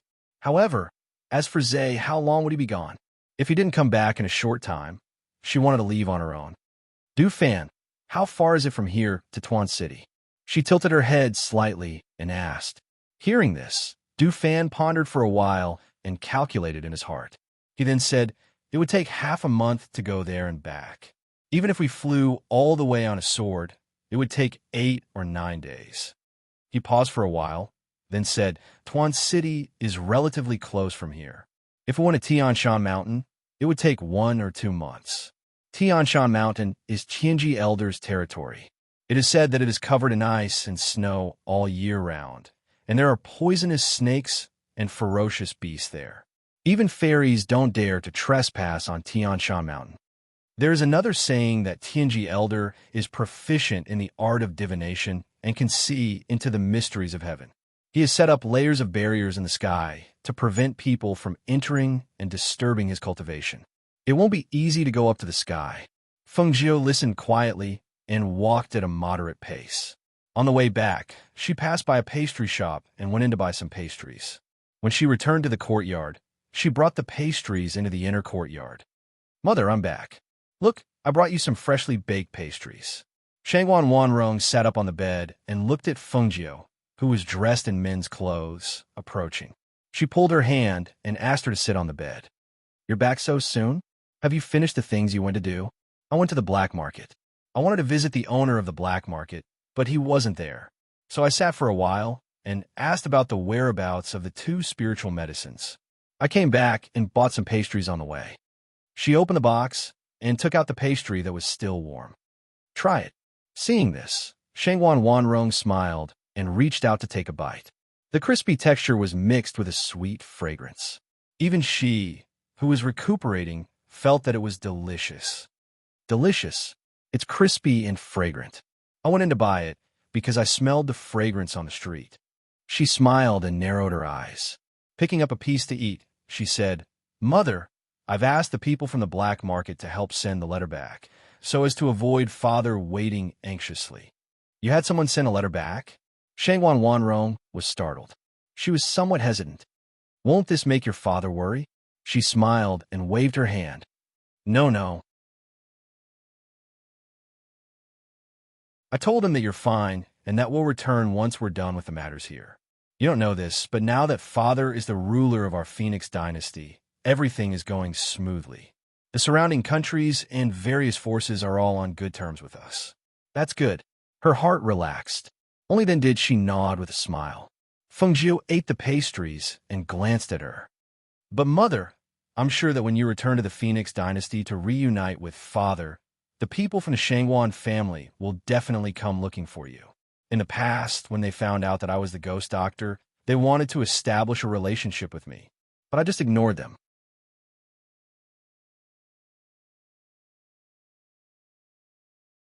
Chapter 1534. They completely disregarded their blood ties, broke up her marriage, separated her from her flesh and blood, and imprisoned her in the mansion to refine pills for them. If they were a family, how could they treat her like that? She had suffered so much at their hands. She absolutely could not let her daughter and Feng Xiao be bullied by them again. Since she left the Shangguan family with 3 Yangtze, she already did not want to recognize them as family. All right, mother, let's not talk about them. I have something to tell you. She held her hand and said. Shangguan Wanrong heard this and smiled slightly. She looked at her with gentle eyes and said, What is it? Tell me. I'm going to Xian City to see what kind of disease the old city lord is suffering from. If I can cure him, then it won't be difficult to get the elixir. If I can't cure him, then I have to think of another way. If I go out, then I should go directly from Xian City to Tian Shan Mountain. I should be gone for 2 or 3 months, so although she had helped her nurse her body back to health these past few days, she was still a bit worried that she would be gone for 2 or 3 months. Hearing this, Shangguan Wanrong smiled gently and patted her hand. Since it's like this, then you should go. Don't worry, mother, I'll be fine here, and my body is gradually recovering. But do you want to go alone? Since you want to go, then call Mo.Z. We'll have company together and can support each other on the way. And I know. I plan to go to Yandian first before I go to Xian City. She smiled and nodded, then said, But don't worry. Lung Shuang, Lung Hua, and Du Fan are all at home. They will take care of you. All right, mother knows. Shangguan Wanrong looked at her, her eyes full of the pride of a mother. After so many years, she did not expect her and Feng Zhao's daughter to grow up so well. On this day, after Feng Zhou arranged everything, he left some pills and medicinal liquid for Lung Hua and the others. At the same time, he told them not to forget to cultivate, hoping that their strength could increase again. The next day, before the sky was completely bright, she had prepared everything and was about to leave with Lao Bai, accompanied by the others, when she heard a long cry in the courtyard. Hearing the rooster's crow, Feng Zhu raised his eyebrows and stopped. Is that green feather? Yes, master. Ever since it came to our place, it's been calling out every day, Du Fan said with a smile, glancing at Green Hair who was crowing somewhere in the front yard. Feng Zhu nodded. Yes, I did hear a rooster crowing. At first, I thought it was someone else's, but Green Feather is a hen. A hen crowing? Shangguan Wanrong, who was being supported by Lung Shuang, chuckled. Naturally, the spiritual objects in the world can't be compared with ordinary objects. That's a spiritual bird. That's true. She patted Lao Bai's head and said to her mother, Mother, look at my horse. It's not a normal horse. After saying that, she laughed out loud. Lao Bai was teased and snorted. He raised his head. Of course, I, Lao Bai, am unique. All right, we're leaving. Feng Zhou led Lao Bai out the door and said to them, You don't need to see us off. Master, be careful on the road. Du Fan and the others said, Take good care of yourself. Be careful in everything. Shangguan Wanrong warned.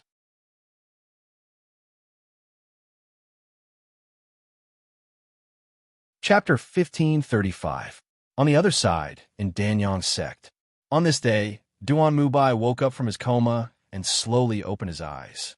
Ruan Changchun, who was guarding beside him, saw him and asked happily, Eldest senior brother, you're awake? Duan Mubai composed himself and looked at him. He opened his mouth and called out in a weak and hoarse voice, Junior brother. Ruan Changchun helped him sit up and poured him a cup of water. Drink some water to moisten your throat first. Feeling that his body was weak, he leaned against the head of the bed and spoke weakly. After resting for a while, he remembered Shengwan Wanrong and hurriedly asked, "Junior brother, little junior sister." Shirwan Changchun held his hand and walked outside. He activated the cave abode's array formation and walked in. "Eldest senior brother, you don't know what happened in Danyang's sect during the days you were unconscious." He moved a chair to the side of the bed and sat down. He looked at him and paused for a while, as if he was thinking about how to speak. After a long time, he said, "Master is dead." What? Master is dead? How can that be? Who killed him? He could not hide his shock as he asked. A peak master is dead? Wouldn't their 3 young peak be in a mess? Ruan Changchun recalled what happened that night, and a complicated look flashed across his eyes.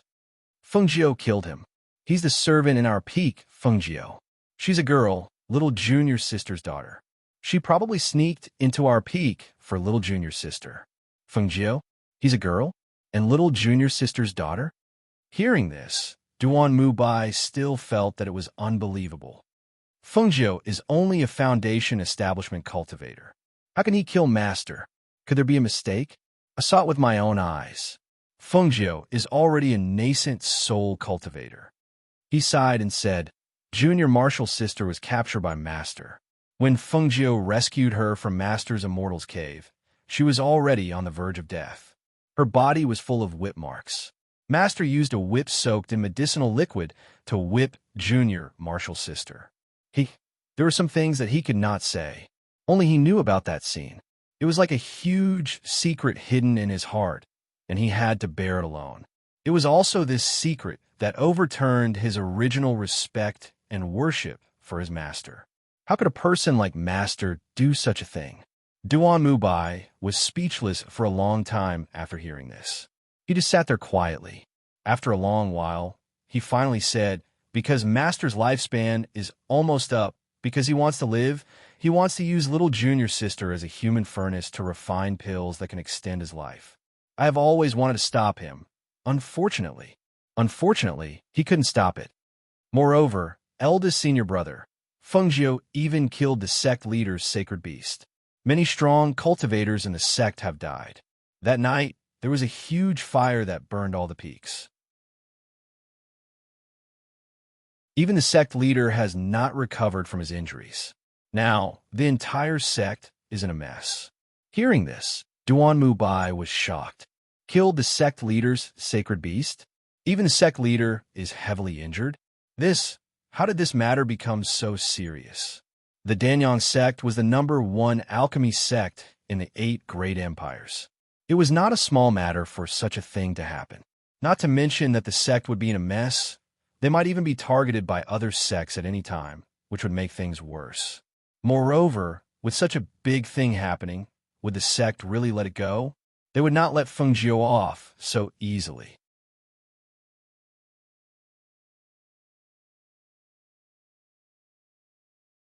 Chapter 1536. He told him everything that happened that night in detail, including the fact that 3 Yang Peak didn't have a peak master at the moment, and that the other peak masters were eyeing 3 Yang Peak's territory, wanting to push their people up to be the peak master. "Eldest senior brother, you've been in the peak for many years, and you're outstanding in both your character and alchemy skills. Now that master is dead, and there are people from other peaks eyeing 3 Yang Peak. I've discussed with a few junior brothers a few days ago. Instead of letting the other peak masters push their people to be in charge of 3 Yang Peak, why don't we push you to be our peak master? This is the only way that 3 Yang Peak won't be oppressed by the other peaks. Furthermore, only you can make everyone believe in you." Ruan Changchun looked at him and told him the plan that he and his junior brothers had discussed. In his opinion, no one in 3 Yang Peak was more qualified to be the peak master than his eldest senior brother. Duan Mubai remained silent for a while, then nodded his head. "Let's talk about this matter after I recover from my injuries. Now that the sect master is injured, the peak master of our 3 Yang Peak shouldn't make a decision so quickly. In addition, you should make arrangements for master's funeral. No matter what, the things that master did cannot be revealed." "Yes, eldest senior brother, don't worry. I'll take care of these things. Ruan Changchun replied and took out another pill. This is a vitality recovery pill. Eldest senior brother, take another one. Duan Mubai took the pill and put it into his mouth. He was thinking about how little junior sister had asked him to take care of Fengjiu before she left, but he didn't expect things to turn out like this. All right, junior brother, do you have little junior sister's whereabouts? He asked. Master had used medicine on her, but he didn't know how her body was doing. No, but I've sent people to investigate secretly. Master's death wouldn't involve little junior sister. Eldest senior brother, you can rest assured. Even if little junior sister shows herself outside, nothing will happen to her. That's good. He nodded and caught his breath, then closed his eyes to rest. Seeing this, Ruan Changchun helped him lie down. Eldest senior brother, take care of your body. I'll leave first. I'll come and see you tomorrow. All right, Duan Mubai replied. He seemed to have thought of something and said, help me call Luo Hung over. Ruan Changchun retreated and asked someone to call Luo Hung over. He then went to deal with the matters on the peak. When a servant came to report that his master wanted to see him, Luo Hung was in the middle of a conversation with Chen Dao. The two of them looked at each other before Chen Dao said, what are you waiting for? Go. But why do I feel like you want to ask me about Fengjiu? Luo Hung scratched his head awkwardly. In the past few days, because Fengjiu was here, he was closer to her. He had already been called over several times for questioning. When his master woke up and wanted to see him at this time, it definitely had something to do with Fengjiu.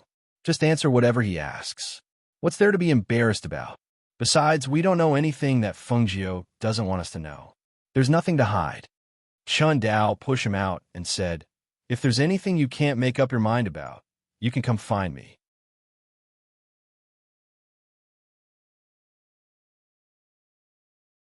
Chapter 1537. When he arrived at his master's cave, he saw that the enchantment was not closed. He walked in and called out, Master, disciple Luo Hung is here to greet you. Come in. Duan Mubai's hoarse and weak voice came from inside. Luo Hung swallowed his saliva when he heard the words inside. He paused for a moment before walking in. When he arrived at the bedroom, he saw the figure leaning against the head of the bed. He went forward and cupped his hands in greeting. Master, I wonder what instructions do you have for me? Duan Mubai's gaze landed on Luo Hung as he sized him up. To be honest, he had many disciples under him.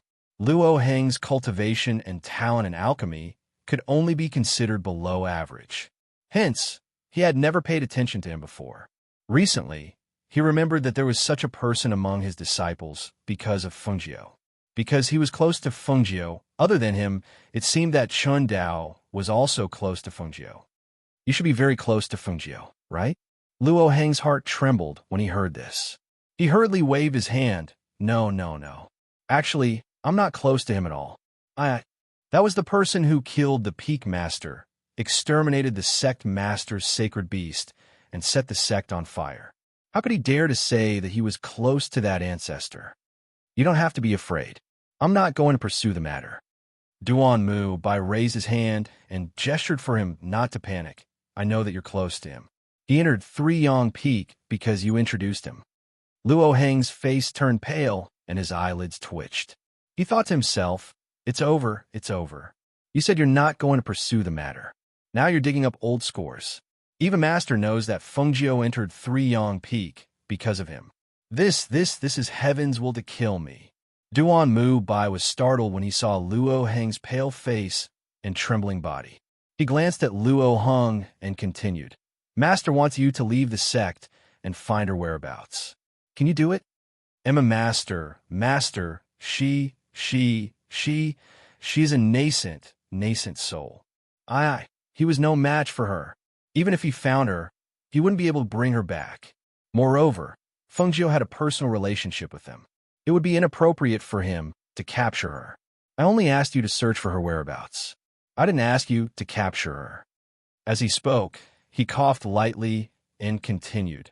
Regarding the matter of Master's death, since the Guardian Elder also said that this matter should not be mentioned again, naturally, he will not attack Fengjiu again. However, there are some things that I do not understand, and I would like to personally ask her why she burned down the sect and kill my master. Actually, he wanted to find Fengjiu and ask if his junior sister was okay. Furthermore, the sect would not lay a hand on Fengjiu, but the sect leader had suffered such a huge loss at the hands of Fengjiu, so he was afraid that she would not let this matter rest. He felt that he had to remind her about this matter. Hearing this, Luo Heng heaved a sigh of relief. He patted his chest and said, "You scared me to death." So that's what happened. He looked at his master, who was sitting on the bed, and said, "Master, if you only want to find Fengjiu and not capture her, I can certainly do this. However, I would like to invite senior brother Chen Dao to travel with me." Chen Dao, his leg, Duan Mu by frown.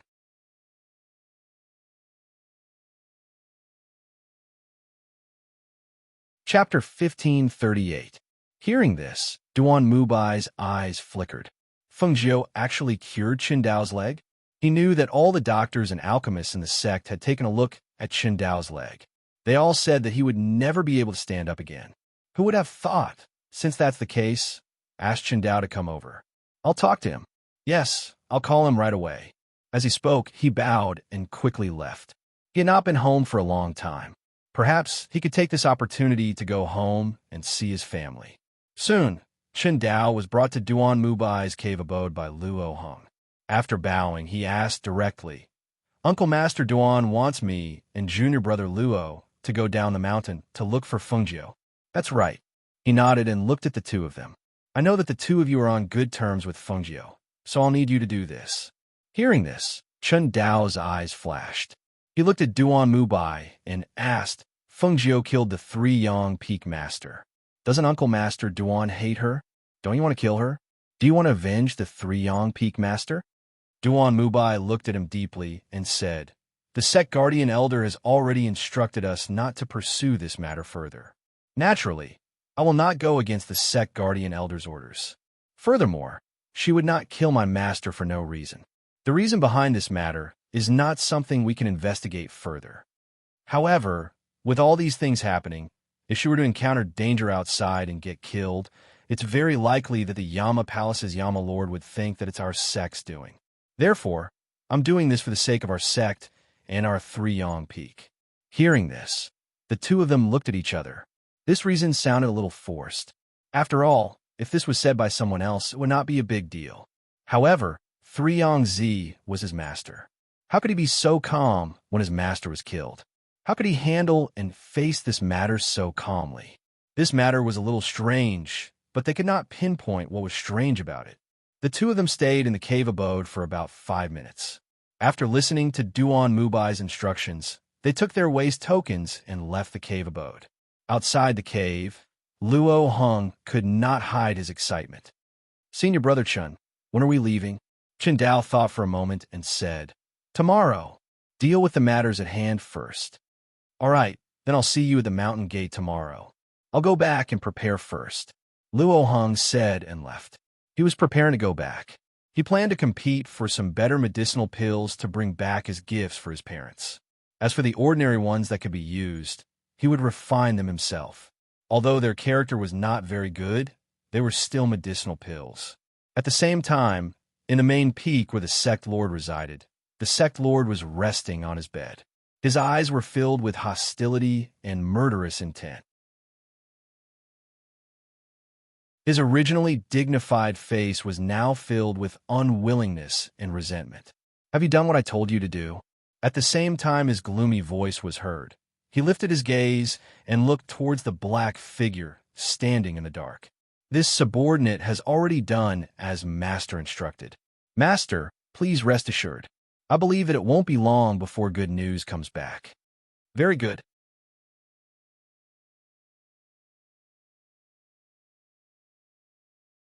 Chapter 1539.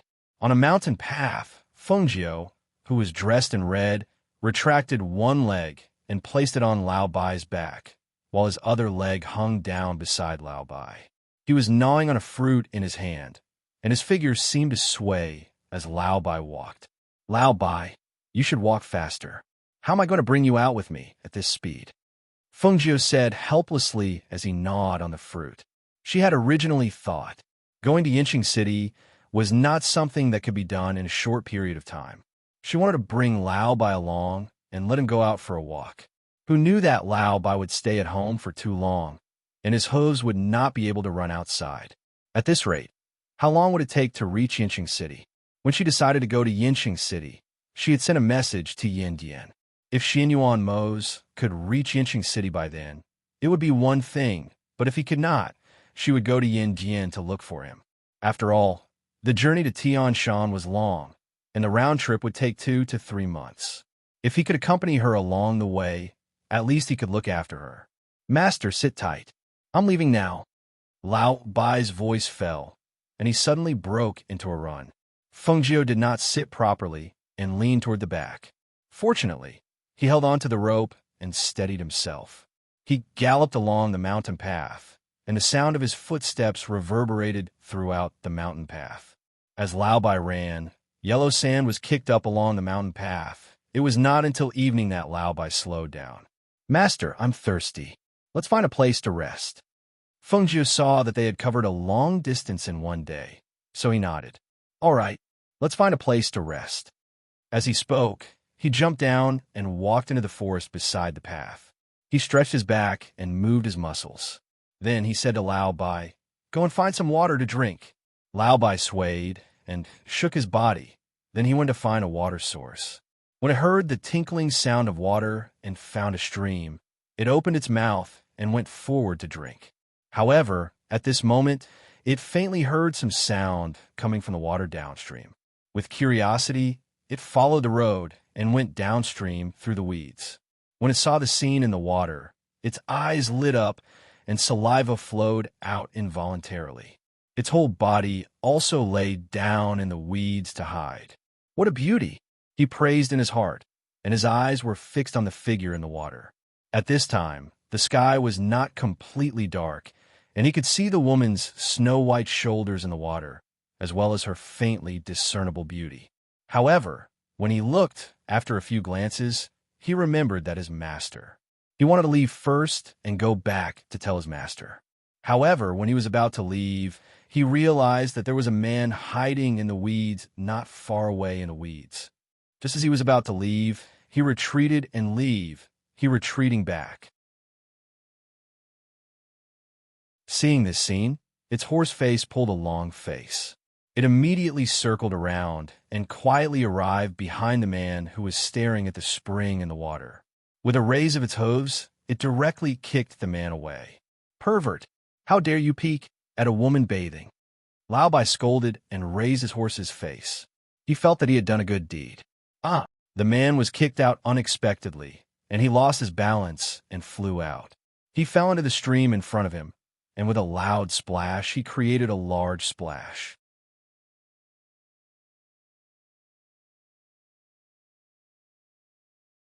Chapter 1540.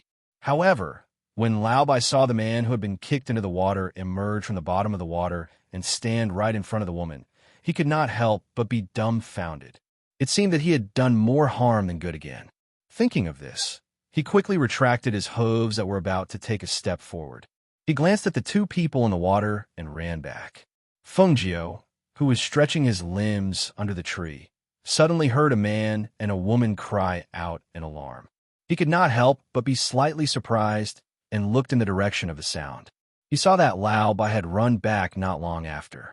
Master, let's go quickly. I did something bad again." He circled around her, wanting her to hurry up. "What bad things did you do?" Feng Jio asked in astonishment. He was not in a hurry to get on the horse. "I saw a woman bathing in the water, and then a man peeked at her from the side. I kicked him into the water, but who knew that I would send the man directly to the naked woman?" Lao Bai said hurriedly. Thinking of the stupid thing he had done, he felt ashamed to see his master. Hearing this, Feng Jio raised his eyebrows. Listening to the silence in the forest, he felt that something was not right. He walked towards the place where the sound had come from. According to Lao Bai, the two people should be quarreling or fighting. Why was there no sound? "Master, where are you going?" Lao Bai hurriedly followed and asked. "I'm going to take a look. You sent a man to a naked woman. Aren't you deliberately letting the man commit a crime? I don't believe that there's a man who has such good character. Let's go take a look in case something happens. Lao Bai was stunned. He could not understand the human's thoughts. It shouldn't be, right? In his opinion, he had already taken advantage of the situation. How could he commit a crime? However, when the man and the horse arrived at the stream, before they even got close, they saw a man who had stripped down to his underpants groping an unconscious woman. Seeing this, Feng Jiao frowned slightly. With a turn of his hand, a silver needle shot out and pierced the back of the man's neck. The man's body stiffened, and he fell down without even turning his head. Look at what you've done. She glanced angrily at Senior White, who had his head lowered, and walked up to the woman to examine her. She only withdrew her hand when she saw that she had only been knocked unconscious. Just as she was about to leave, she saw the woman's eyelashes tremble, and then she opened her eyes. When she saw a red-clothed youth squatting in front of her, she screamed in fright. Stop shouting. It was my master who saved you. If it wasn't for my master, you would have been in deep trouble. Lao Bai bit the woman's clothes and threw them on her body. He tactfully turned his eyes away and didn't look around. At this moment, the woman saw the half-naked man lying beside her. Thinking of how he had ignored her resistance and taken advantage of her in the water, she was annoyed. With one hand holding her clothes to cover her body, she took out a dagger from the space bracelet on her wrist and slashed his throat. Blood seeped out and dyed the stream water. Feng Jiao, who had retreated to the side, raised his eyebrows when he saw this scene. Then, he turned around and left with Lao Bai. It seemed that he was a ruthless character. Lao Bai did not dare to say anything when he saw this. He obediently followed Feng Jiao with his tail between his legs. You're tuning into the Warrior Lore YouTube channel. Don't forget to subscribe and join us on this journey to catch the most captivating stories.